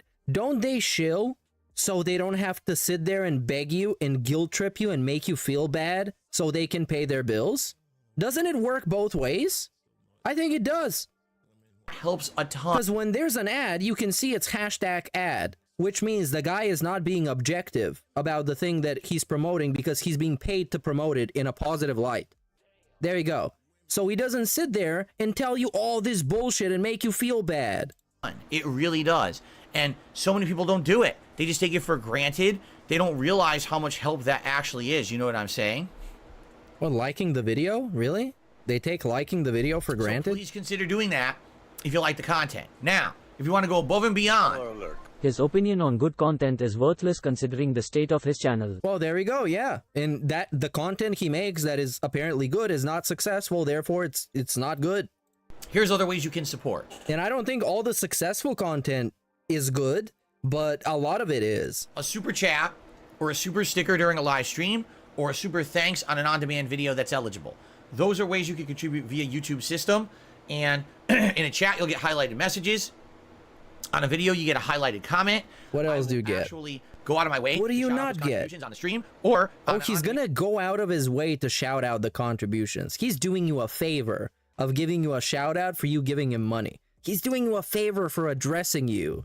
when you give him money. I favorite, I like, and I actually respond to your comment, okay? Wild. A membership is a great way to help out because it's an ongoing subscription every month that gets you tons and tons of features. For example, unlocking dozens upon dozens of emotes here in the chat. Getting a cool chat crown badge to show how long you've been a supporter. How about being able to talk as much as you want in the chat without any limitation? While everyone else has a slow mode on, you don't. And of course, when we use special events, for example, upcoming Halloween event, you'll be able to nominate and vote on parts of that event with priority. The members themselves will be selecting a game or two that I'll be playing during the upcoming Halloween event. There you go. Now, if you want to support this channel, look at the top of the community, right?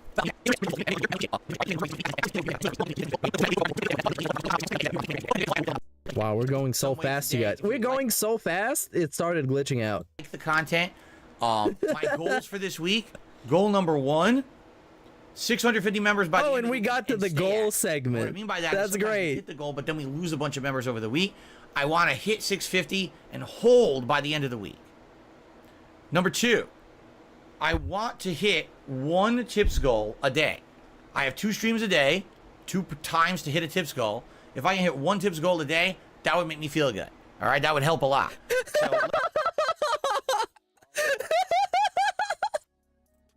dude, this motherfucker just said, if I get $50 a day, that would make me feel good. Holy shit, I never knew he was so relatable. Because I feel the same way. Dude, if somebody gave me $50 a day, I would feel good. Oh, man. I didn't know we were in the feel-good business. The business of feels. Hopefully we can hit those goals by the end of the week. So far, we have hit at least 1 tips goal a day the last 2 days. Sadly, the other streams we didn't hit had like nothing. both night streams this week had like $5 to $10 a tip. They had nothing. So it didn't really, work out. Didn't make him feel good. But I am hoping that overall this week things will even out. I guess we'll see. And notice, of course, how low the standards are nowadays. All he needs is one $50 tips goal a day on both streams. Just one. And it makes him feel good. And back in the day, it was like, man, like $50, that's not good, you guys. I'm feeling real cold. I could really use a vest right now.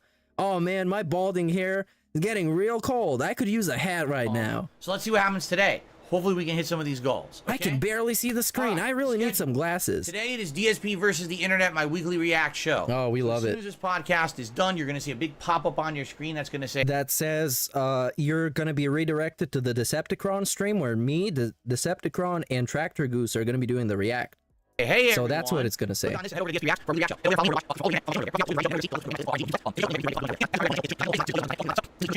Via... memberships, give them memberships. And we're begging for the other channel now. Makes that channel viable. So that's what makes it viable. If you enjoy the React stuff, okay? Tonight on the late stream, we return to DSP Gaming for Invasion Mode in Mortal Kombat 1. It's the first dedicated stream I'm doing of the mode. I am planning on switching between it's gonna make me feel good. The mode. I'll probably start off with a nuke. Maybe I'll do Kenshi. Maybe I'll do, I don't know. I'll pick a different character, mess around with them a little bit. And I think that's a good way to have variety. Maybe every half an hour to hour switch out. I can't believe he said that. To try different things and try to unlock as much content as I can, because right now there's a ton of content available to unlock in that mode. And I'm looking forward to that tonight. I hope you'll join me for that on the late stream. Again, 6:45 p.m. Pacific time here on DSP Gaming. Okay?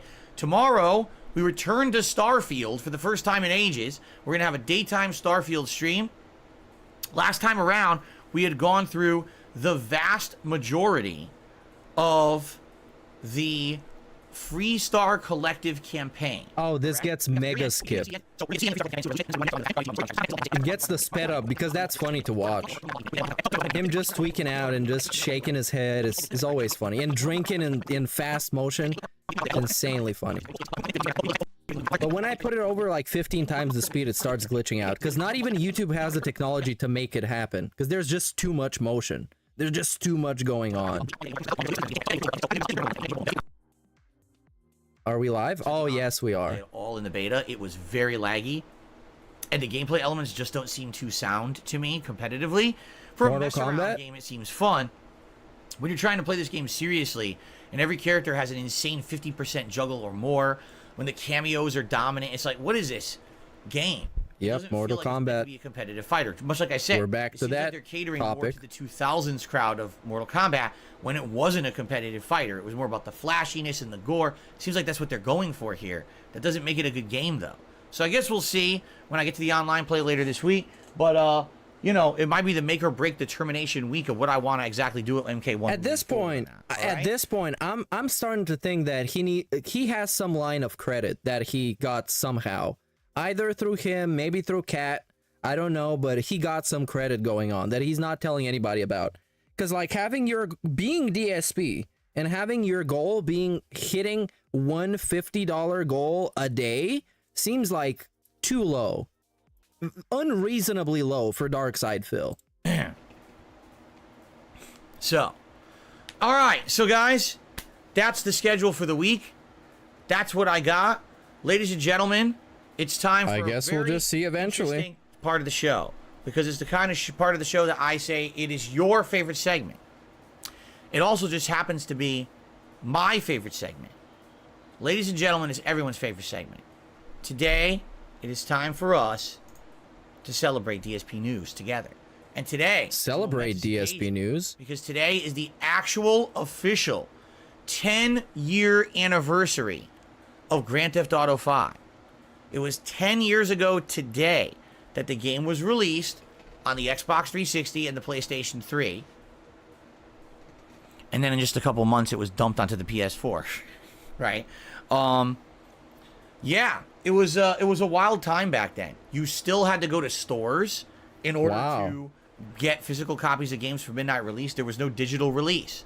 I remember having pre-ordered GTA 5 and sitting in line for it and hearing people talk. How is that a news segment? It's just his story from back in the day. I don't get how this is a news segment. The real news is that it's 10 years since GTA 5. That's the real news. Period. Next news, please. The botched launch of the Xbox One and how people still had misconceptions that you couldn't actually like trade in games or anything because Don Matrick had botched it so bad and people didn't even understand that a lot of the things Don Matrick had intended for the Xbox One had been scaled back. But that's it. First impressions are everything, right? So people still thought that. And I just remember, you know, that being one of the last times almost where there was so much hype over like a big release that everyone was excited, everyone was pre-ordering, everyone was lining up to get the game, you know, that night. You know, since then, I was right shortly after that, I would argue like a year or two after that, that everything went digital. And so the whole idea of midnight releases started to dwindle huge. GTA 5 really was kind of the last ginormous game like that. And I remember playing it with you guys and having a blast with it because here's the thing. I just played the Grand Theft Auto trilogy the year before. I had never even played them. Yeah, and I played GTA 3. Okay. And this is news because and they were epic playthroughs. We're not sure. Loved. So when I played GTA 5, people were so excited to see me play the new one. I almost felt bad for his Chrono Trigger tears. Then he proceeded to call his viewer N-Puppy for suggesting what he plays LMFAO. Also, he called him entitled. BPL begged for him to play this.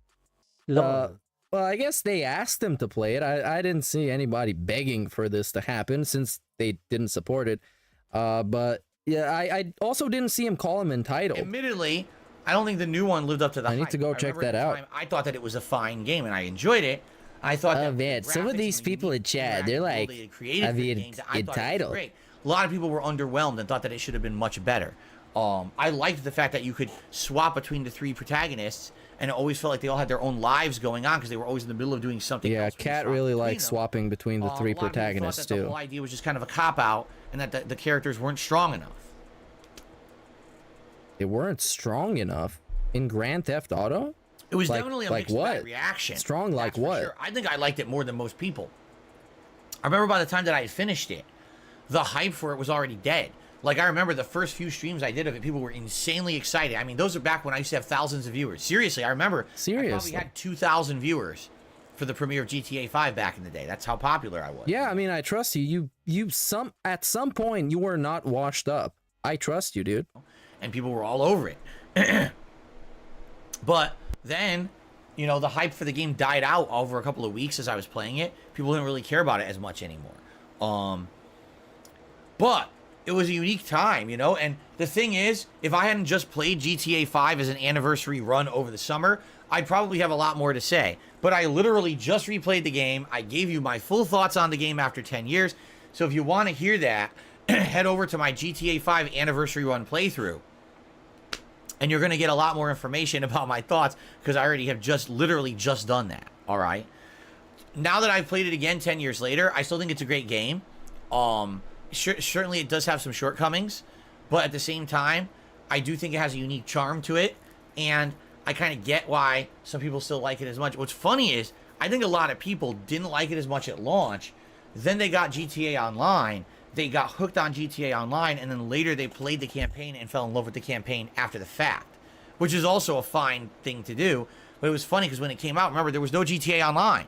GTA 5 came out first, and everyone played the campaign first, and then GTA Online came out like a month or two later. Not exactly, no, because there weren't heists in the original GTA Online, so you had pretty limited amounts of stuff to do, and people were pretty disappointed about that. And when the heists arrived, they were pretty much only viable if you had a crew of a couple of friends that you can play them with, so you can start and finish together. Otherwise, somebody would just leave, and then you would have to, everything fails, you would have to load in again. It was terrible. So, and it still loads like shit. The loading times are still bad. Playthrough. Arguably, it was the most. There's some really, really big missteps with the online. It was definitely GTA 5 that has gotten the most attention overall of any of the other games that I've played recently, quite frankly, and I do appreciate that. So thanks to all those who were there and watched it. If you want to watch it now, it's still great. It was a great interactive fun. I'm glad that I did it. But I don't really have much to say. I don't have much to say about GTA 5 because I already did say it during that playthrough. Oh, that was this news segment? All right. Really? Ladies and gentlemen. All he said was it's the 10th anniversary of GTA 5, and then he told his story with the game, and then he was wrong on some stuff. Wow, what a great news segment. It's now time for shoutouts, and we have plenty of time for shoutouts, so let's jump right into it, shall we? So he basically saw that there was nothing to talk about on the pre-stream, and instead of making it shorter, he talked about yesterday's stream for 40 minutes. 40 minutes. Contribution of the day is from Mr. Game Master, who did a $2 super chat. He says, Mortal Kombat gets Switch port, but no last gen. Yeah, I know Mortal Kombat, if you can believe it, Mortal Kombat 1 is on the Nintendo Switch right now, and apparently it's atrociously bad. It runs horribly. And now we're gonna do shoutouts, Q&A. The graphics look absolutely insanely bad. All the character models are way worse. The mocap's worse. People are finding insane. When are we getting SNORTWAVE physical releases? Oh, I don't know, man. First, it gotta go on streaming, and there's probably gonna be some time until that happens. Bugs. So not soon. And it was Shang Tsung versus. But you can get a physical release from me anytime. And so Shang Tsung walks forward to fight Sindel. He starts to walk back. All of a sudden, the character walks into the background of the stage, and he just shrinks and disappears. You're like, what the fuck? So then he said, well, let me walk right. So he started walking forward, and he walks past Sindel into the foreground, past her, and off the camera. Wow, that's... What the fuck? Have you ever seen anything like that before? That's crazy, dude. That glitch happened in the video game. Fighting game ever. That is a crazy bug that you can walk into and back of the foreground and off the game. You know? But basically, yeah, it looks terrible. Are you surprised? No. I mean, why would you even port this thing to the Switch? It's a super underpowered console. And the thing that's really getting people, they're charging $80. It's $79.99. No, $69.99. It's full price on the Switch. Whatever the full price is, it's full price on Switch. It's not like, oh, they discounted it because you're playing on the Nintendo console. Oh, no. It's full price. So you're getting ripped off because everyone else is getting a far superior game, and you're getting a piece of shit because you're playing on a Nintendo console. I think it's pretty sad, you know? But it is what it is. That's the modern state of gaming. If you're going to have a Switch, you got to understand you're going to get the worst version of the game. And Nintendo is not doing anything to really help that. We got to hope with Switch 2, which of course ain't going to be called Switch 2. It'll probably be called like the Nintendo Gumdrop or something stupid like that. It'll be like the Gumdrop. 2 little gumdrops that you push. Wow, I'm surprised this was not a scat reference. You lick it for flavor. Oh, this one's orange. Okay, jump. And then this one, you blow on it.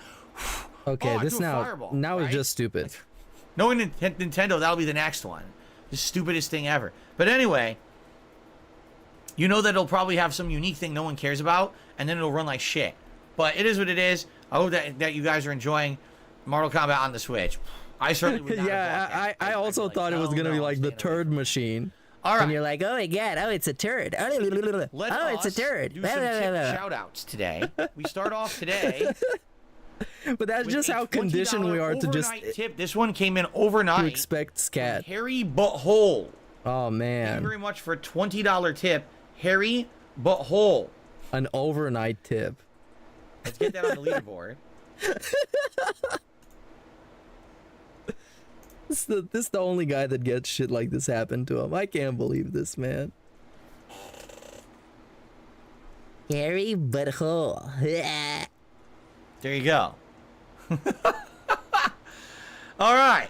So Harry Butthole. Whoops. Hey, what's up, Dark? See, you missed an awesome to follow. pre-stream.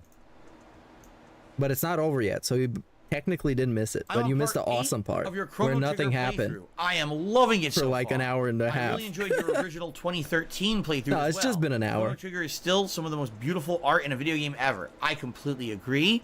That's Akira Toriyama, the original creator of the Dragon Ball franchise, the guy who also did the art for Dragon Quest. Isn't he as well as Toriyama-san? Dragon. You know, he's done so many amazing things over the years, and this is one of his best works, in my opinion. I think Chrono Trigger looks absolutely amazing.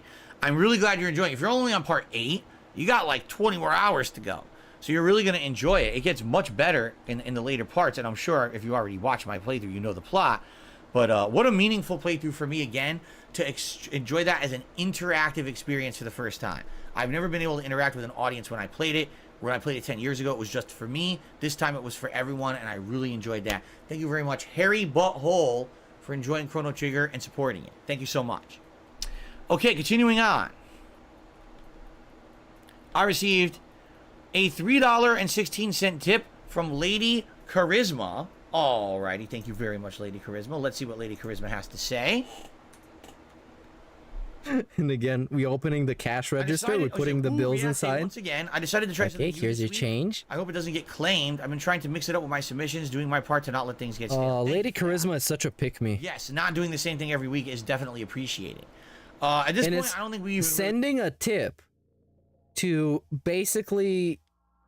I don't know, man. I don't even know how to call it. If it gets claimed, we have to skip Such it. pick-me energy. Hopefully, it doesn't get claimed though. Hey Phil, I hope you like this. I don't mind if my videos get claimed on DSP Reacts. It's kind of destined to happen. Almost every video over there gets claimed, and I make no ad revenue on any of them. All right.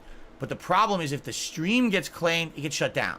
It'll literally say, "We have detected you streaming copywritten content. Stop right now, or your stream will get shut down." That's not what it says. I immediately have to stop and that's literally not what it says. Sucks if we're in the middle of something that's good, and then we have to just, oh well, can't ever watch it ever again because YouTube treats it this way. It's really stupid.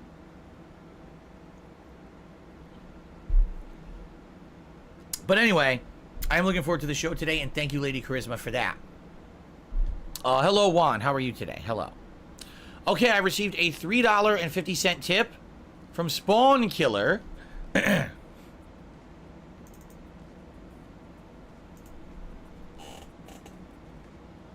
you so very much. He says, I remember your original Summer of Retro. You did get really upset fans didn't like that you were playing Earthbound. I actually, for a time, got turned away from your videos, and I stopped watching you for a while. I'm glad you have changed for the better. Here's the thing. Again, you have to understand where I was this is almost bait. Okay? At that point, I've been making videos since 2008. And admittedly, if you look at the games that I was playing, it was mostly all new releases. I was known as the guy who would go out and buy every new release, play it at launch, rush through it. I wasn't taking my time with these games. I was rushing through them to get them out there on the internet and be one of the first guys to do a full playthrough of a new release. Didn't matter if it was good or bad. As long as I was one of the first to do it, that's what my bread and butter was. That's what I was known as. It didn't matter if it was good or bad. When I started, that's a really bad thing to say about your business. Full time starting. But it's not, because now it's different and it's better. So you can shit on the old business all you want, because that was a bad business. Now it's a good business, even though it does much worse. Go figure. 2011, I realized there was going to be downtime. There was going to be holes and gaps in my schedule where there wasn't going to be constant new releases. Notably, back then, the summertime had almost no new games coming out. So therefore, I had to find things to fill in the gaps. In 2012, I did the Summer of GTA. And that was per the fans requesting it. It was Grand Theft Auto 3, Vice City, San Andreas. Pretty much all back-to-back that summer. And it was me playing on original PlayStation 2 plugged into my HD TV. This created insane amounts of input lag. There was no HDMI conversion. It was just incredibly laggy. So imagine playing those games for the first time. They're already very difficult games. They always were known to have difficult missions and problems in them. Now imagine playing them in pixelated, fuzzy graphics on an HD TV, and the game is insanely delayed, everything you're trying to do. It was really hard to get through those games. And by the way, back then, I wasn't using strategy guides. I wasn't having people hold my hand. It was just me learning to do it on my own. I wasn't even a streamer back then. So it was just me playing them offline. I didn't have anyone to help me. So that summer was a summer of pain and suffering, but was one of my most successful summers I ever had. I'm not kidding you. I made insane amounts of money that summer. I made more money that summer than I did that fall. Think about that.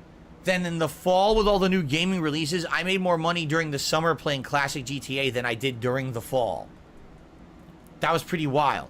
The views were sky high. I mean, every video I put out of those playthroughs was getting tens of thousands of views, and the videos were 10 minutes long. I want you to think about that. In a given day, I would play GTA. Let's say I was playing San Andreas. Why is he flexing about literally being a scumbag and uploading hundreds of 10-minute videos and farming views and money off of them? Why is this supposed to be a good thing? Why? Play it for 7 hours. How is this good? Each hour was 6 videos. It's just so fucking shameless. All he had to do is sit around, play video games, and he did it in the most scummy and disgusting way possible just to make money. Do the math. I was putting out 30. I would rather somebody just like have an ad segment. So this is not a thing. Somebody would just have a sponsor so they can just do whatever they want and not be exploitative like that. It's just exploiting your own audience. Why would you flex about it? 30 to 40 videos a day, and each How is video this was good? getting 10,000 views. So in one day, I was getting about 500,000 views. And that persisted all summer. So, that was a crazy summer. The next summer comes along, and what I'm hoping... The fucking funny thing is he had a segment where he's complaining about people feeling entitled because they wanted him to play certain games and he didn't want to do it. As he was exploiting those people with shitty 10-minute videos and making mad money off of it. It's absolutely shameless, and he's proud of that. That's his claim to fame. He was big back then. I have gotten enough good faith in my audience now on YouTube. Come on, man. I can play whatever I want, and people will actually watch it and appreciate it. Okay? So I decided that I wanted to do a summer of retro. Why? Because much like the summer before where those GTA games meant a lot to my audience, the games that I wanted to play during the summer of retro meant a lot to me. These were all games from my childhood that I enjoyed so much, including Link to the Past, Super Mario World, Super Mario 3, Chrono Trigger, and Earthbound, to name a few, because I think there might have been a few more, but I can't really remember. And I absolutely felt that my audience was going to be like, wow, this is cool because we see a different side of Phil. Instead of him raging and instead of him rushing through these games, he knows what he's doing because he has passion, and we're going to see his enjoyment and we're going to like these. Literally the opposite happened. Well, I mean, like, what the fuck do you expect?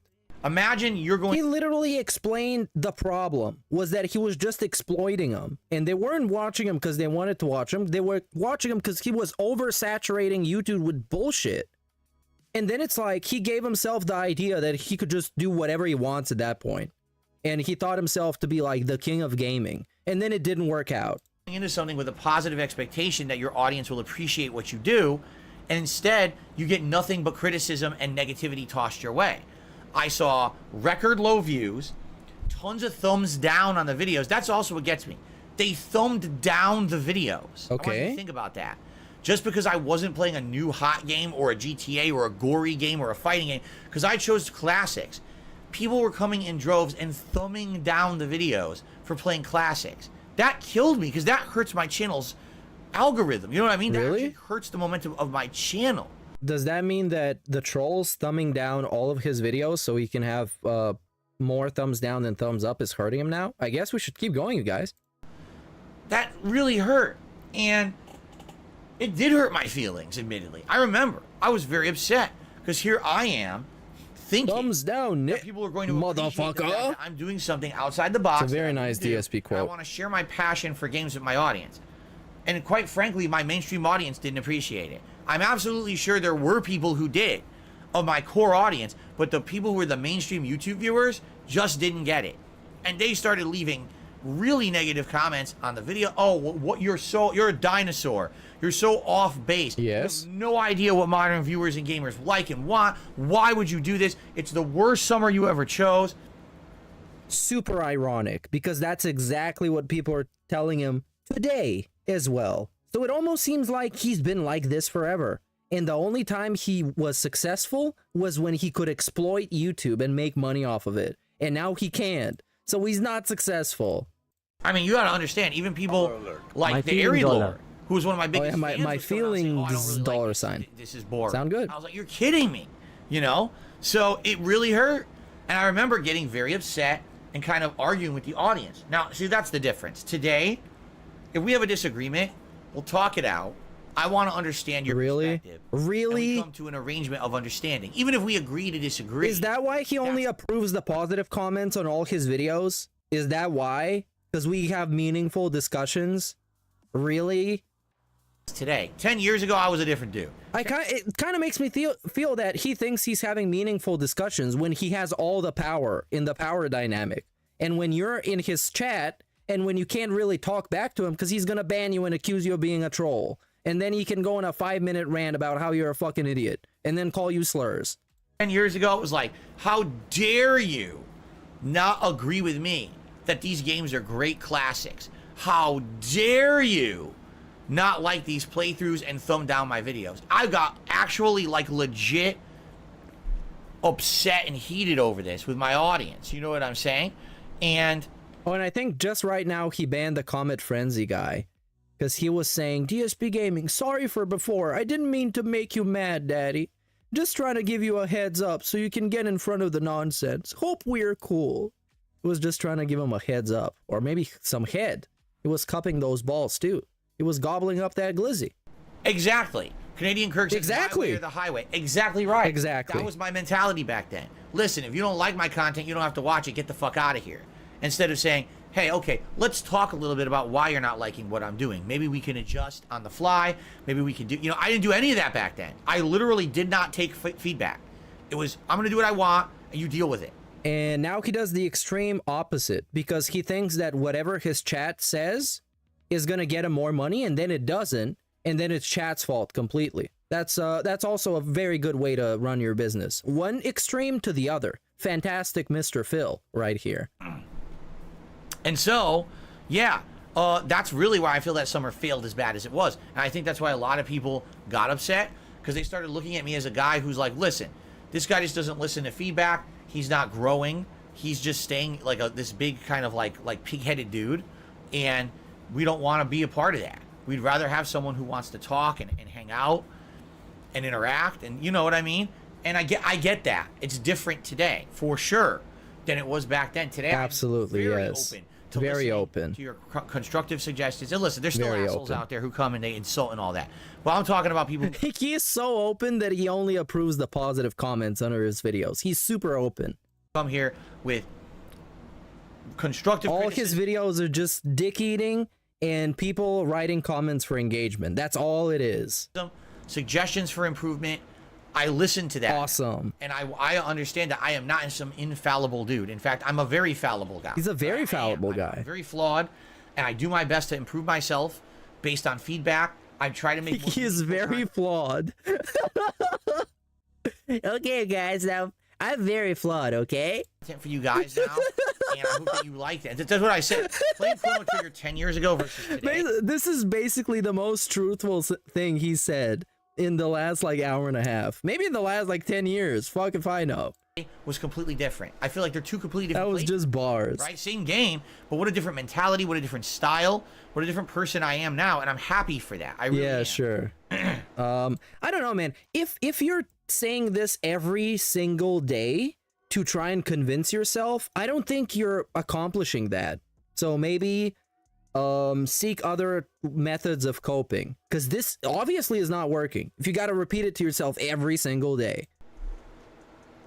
man, I'm so good. People like me. I'm good at my job. I'm meaningful. Things are better. Things are gonna get better every single day, over and over and over again. It's not working. Thank you for understanding. Someone like Spawn Killer here, who years ago got very upset with me because I got upset with him, right? I understand a lot. That was the turning point.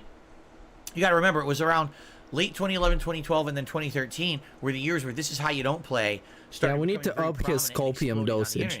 So currently, it's not enough. Anti-DSP movement began on YouTube, and it became more fun to make fun of me than to even enjoy content along with me. Okay. So it still is. Retro was the tipping and breaking point for a lot of people. It really was. And this is actually a very accurate way that he framed it. It became more fun to make fun of him than to enjoy his stuff, which is the way it is today. Objectively, it's way more fun to make fun of him than to pretend or enjoy his stuff. And enjoying his stuff, it takes a lot of effort to accomplish. And that sucks, because I feel like today I'm a better person, but how many people just don't care or don't listen? They won't actually come and check out my content. They'll just believe all the memes, all the tropes, all the bullshit about me, and never come back and give it a shot. And then people who do come back and give it a shot a lot of the time say, whoa, wow, this is totally different. He's not even the same guy. It's a totally different style. It's totally different content now. This is actually relaxed and fun, which is what we wanted back then. Who the fuck says that? We didn't get it. Now we get it because he listens, but yeah, right. It's too late. Well, I mean, those people are not 12 years old anymore. You got brand new 12-year-olds like the Dutch brothers, Island Boys, and Jade. Reputation is completely destroyed, and no one really gives a shit. Everyone would just rather laugh at him than give him a chance. You're right. Yeah, because it's much more fun. But I'm still happy to be able to still be here and do what I do for a living. I'll never be some big shot. I'll never be virally popular. I'll never have a tenth of the views today that I had back then. Seriously, back then, there were months at the height of my YouTube popularity, I was bringing in over 10 million views a month on DSP Gaming. Today, I don't get 1 million. Nope. Yeah, but you know what? I'm happy with what I have. I'm grateful for what I have, and I'm grateful that you guys still allow me to be who I want to be and to make the content I want to make through your support. Thank you so much for that.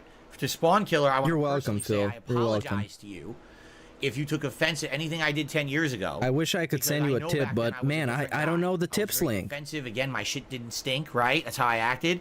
And a lot of my attitudes back then were very unwarranted and basically not worth your time. And I hope that I've earned back your viewership with my change in attitude over the years. This is a weird 10 years down the line damage control. Should have done that immediately when it happened. Now, I mean, it's not worth for shit. It's worthless. But I mean, thanks for the effort, I guess. All right, guys. Could have saved up that time for something else, though. If anyone has any questions or anything they'd like to toss my way, I'd be very open to that. What do you guys think? Anyone have anything you want to tag me with in the chat, or any questions or anything? I'd love to see the on Red Tree crime or explore with us and interrogated as they find more holes in his stories than Swiss cheese minus murder. Maybe he'll push the detectives to their limits. I mean, there's probably the equivalent of DSP if you look into like true crime. There's somebody who did some kind of crime that is basically has the same kind of narcissism as DSP. And you could probably find that, and it's probably going to be very interesting. But I myself don't know about him. Maybe ask Steve about that. Thing for me. It's very likely. They're pretty much like this. There are a lot of people just like this. Jade, thank you. Please save those fatalities for when we're playing, and we'll see. I'll probably end up trying General Shao. Oh yeah, Jade learned some fatalities. Shout out to Jade. You don't have to apologize. Turtle Dude, what's going on? Good to see you today. Oh, Comment Frenzy didn't get banned. Starfield and continues to play it. Thing is, she knows the game's not perfect. There are things in the game she's annoyed at. All right, just like me. But she's liking the game overall because she really enjoys the open world Bethesda game. She likes Elder Scrolls, she likes Fallout, so she's really enjoying Starfield. Yeah, if Kat wasn't there, would he have this segment that is in detail about her like in Skyrim? It just, none of it makes sense. No, I'm not going to teach Elon Musk how to find romantic unless love. you really want to believe it. Human to find it. That's the problem. He's a reptilian, right? Derek, no, I didn't get a from you before. No, I didn't get the Scopely endorsement, but I did get a Raid Shadow Legends, and I got a bunch of pulls during the actual sponsor stream. So there you go. We kind of got close. Maybe someday. WWE By the way, champion. that's a joke. Before people start saying that DSP said that Elon Musk should date iguanas and shit, I'm just joking. People take offense at everything today. Oh, really? They're so wimpy. Yikes. Call them sissies. Oh, he said yikes. Come on, man. You're too old to say yikes.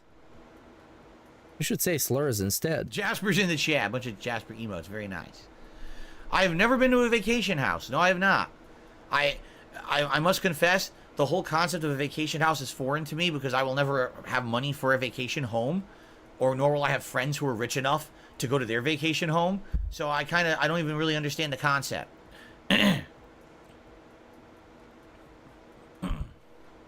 80s references. Come on. Come on, you guys. Now, guys.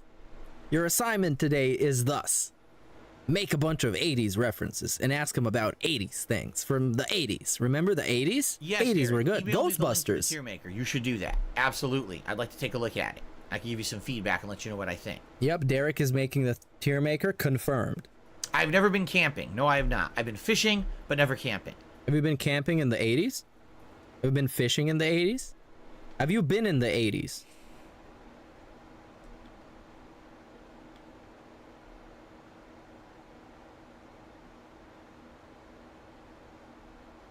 Okay.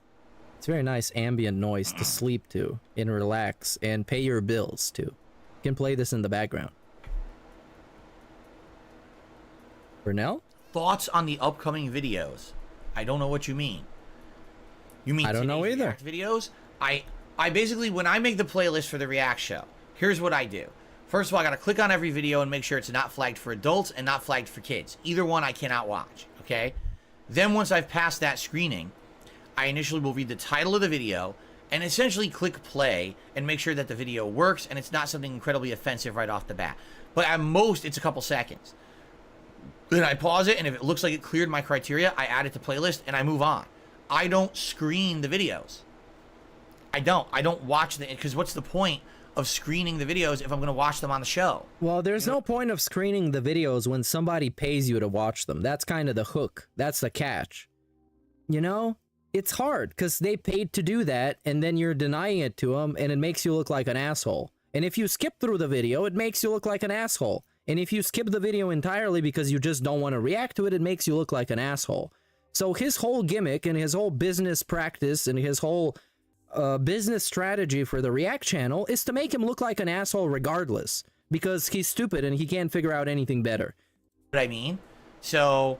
And he's also very greedy. That's the thing. Like, it's all greed, basically. By the way, Ultra videos are guaranteed to be watched. We're going to at least watch a portion of each one. But the standard member videos are randomized by YouTube. I don't even know what we're going to watch today. I can't have thoughts on when I don't know what we're going to watch, right? All I can say is, please keep up variety. Variety is the key to the React show being good and entertaining. If it's the same kind of videos every week, it gets very played out and boring, okay? Dr. Oink just did a super chat. And he says, it's your boy, Dr. Oink. Can I get an amen? Why would I say amen to you? Are you the Lord Savior who I should be worshiping? I don't think so, Dr. Oink, but I appreciate your super chat. Thank you for that. And that was a bad joke. Jade, it's good to see you. I know you'll be here tonight for Mortal Kombat, right? Because like I said, I think I would need some help with fatalities. And like you recommended, I think I might actually go into, crap. I might go into the fatality training mode just to test them. Because why am I having such difficulties with fatalities? I don't know. It's ridiculous. I've done them in every game before besides this one. So I think I would like to test them tonight. Let's see. Lady Charisma said, do you prefer RPG light games like Starfield or games that lean into RPG heavies like BioWare and more D&D based games? I think there is an audience and a time for all of them. That's the thing. That's the key to why I feel I have had 15 years of longevity and why I still have the viewer base I have. Is because I don't just play the same kind of game or like one. I like everything. I like variety. Variety is keeping my content fresh for everyone. I could play Starfield, but I could also play a turn-based RPG like Chrono Trigger. And they're both great games, in my opinion, that I can enjoy. I don't have a preference. I just like the fact that games are so, varied that we can keep things going fresh, Okay, that's great. I'm putting the of course, there's things fast speed on this one. Next question, Dead Air Man. Line them up. Did I think about making the React show longer? No. We've already talked about this. Please, no. Feedback I received. Can't stand till 3 a.m. 3 hours a week to do the React show is too much for my gameplay. That my gameplay is my bread and butter. It's what I'm good at. The React stuff is good as supplementary, but a lot of people want more gameplay, especially this time of year during the big releases. People are upset when I'm taking time off from gameplay. That's why I'm doing special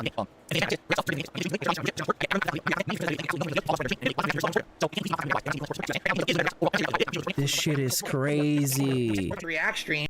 Bro, we got the actual answer within the first 10 seconds, and then I skipped through and he's still talking. It's like 2 minutes that I put on fast forward and he's still talking. We were hitting all the goals and everything. Then it would make sense to do more React content. Oh. What a great resume. What a great unpause. He's literally talking. If he made more money, he would do more reacts, you guys. It's not happening. You'll see It's not happening. It's probably going to be par for the course. Most React streams I do. Dude, come on. And that's really all I'm making on that. So I got to do so money, basically. For everyone. That tells me essentially people want to see more gameplay than the general React stuff. You know what I mean? Yeah, so the dog shit I skipped through was just excuses leading up to money. And money is the actual crux of the matter, as they would say. Lord Prince Albert has done a super chat. Says, I may not be the Lord and Savior, but I've arrived full cocked. I'm ready to have fun on this Sunday afternoon. Praise the sun and thank you. Well, thank you, Lord Prince Albert, for the super chat. I like doing the clip show, but I really like doing long form reacts. Like doing a documentary or maybe doing 30 or more minute long videos. I like doing that. The problem is there's just really no support for that right now. Why? Because they don't get copyright claim. That's why. Because he doesn't have to concern about that. He can shit on Keemstar for like 6 hours while watching his documentary. Can power trip on people that don't even give a fuck about him. And feed his ego. And make money off of it. And then what he says is that I don't make money off of it. Hold on. Being as honest and transparent as I can be with you guys. I like doing it. It doesn't really do well. It doesn't do well. This year I did an internet historian all day long. It didn't really do well, right? So even the Wings of Redemption documentary I reacted to this year, it didn't really do that well. So it doesn't really warrant me taking entire days away from gameplay. Do you see? If that were the opposite, if people supported that stuff more, I would do more of it. And the funny part about it was over the years, everyone said, you don't do React content like everyone else. You got to do it. So I did it.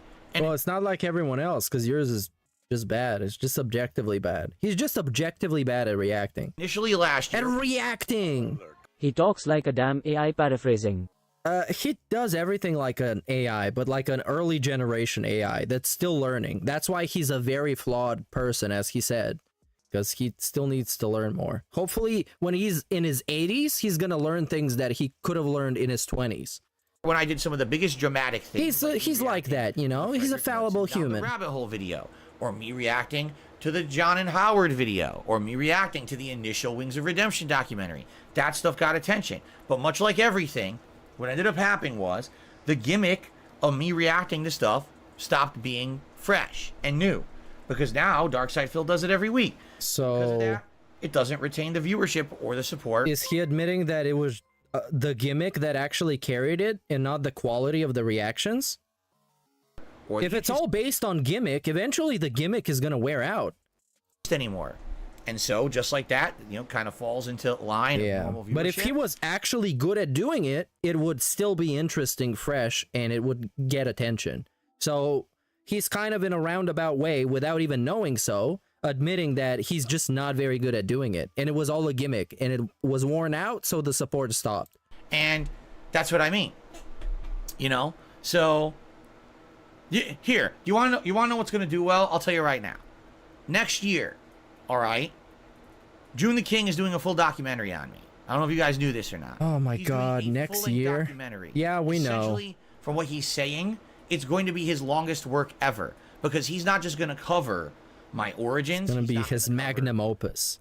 This is how you don't play. He's going to cover it the most in-depth of anyone has ever covered on the internet. Oh, he's going to hate it. Everything. He's even going to cover my detractors. Okay? He's going to go full on into it.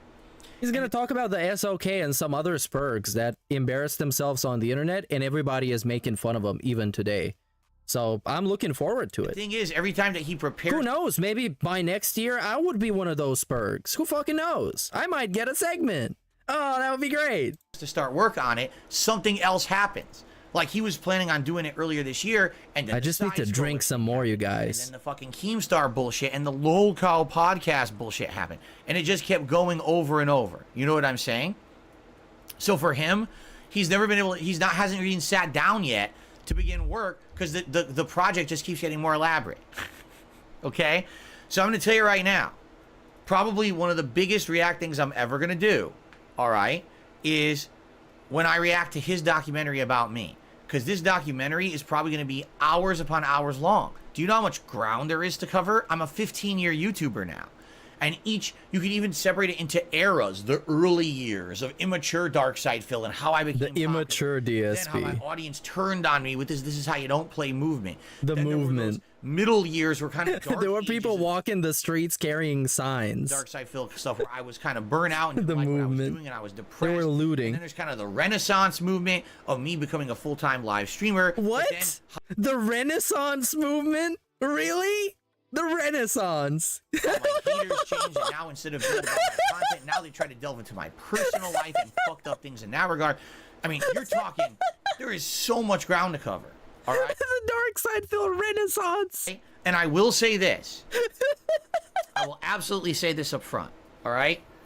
Even if this documentary essentially is going to have a lot of it that makes me look bad, because it will, because I've made many mistakes over the years. What is he going to say? Okay, I'm calling it. At least it's going to be objective. Because June the King, he does his research properly. Okay?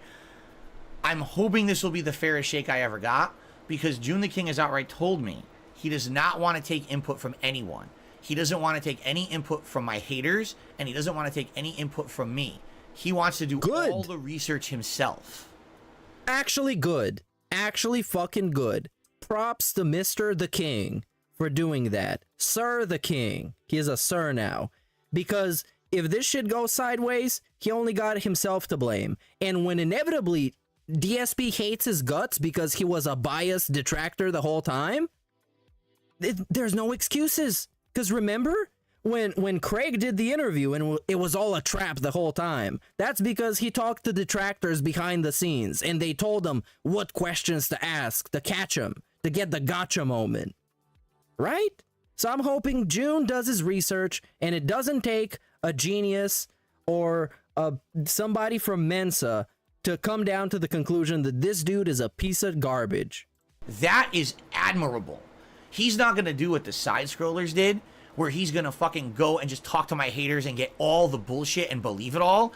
He could have talked to your fans if there were any that actually wanted to talk to him. He was pretty much open to whoever wanted to talk about you to him to reach out. And guess what? Only the trolls did. He's gonna try to take it all in himself and then make the documentary. So, you know, I think it's gonna make, of course it's gonna make me look bad. Because there's so much negative shit about me on the internet in general, of course it's going to make me look bad. But I think that when I react to that, when he gets it done, which probably admittedly will probably be a year. Seriously, it might take him a year from now to do it. I think...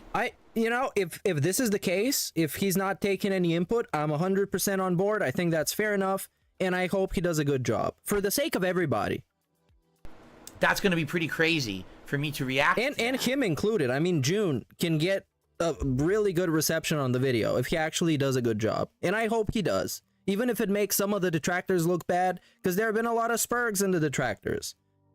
And then I said based on what happens, all right, I'd be possibly willing to do some other stuff with him, like a follow-up, maybe an interview or something after the fact, but we have to see how it goes. You know what I mean? So let's see.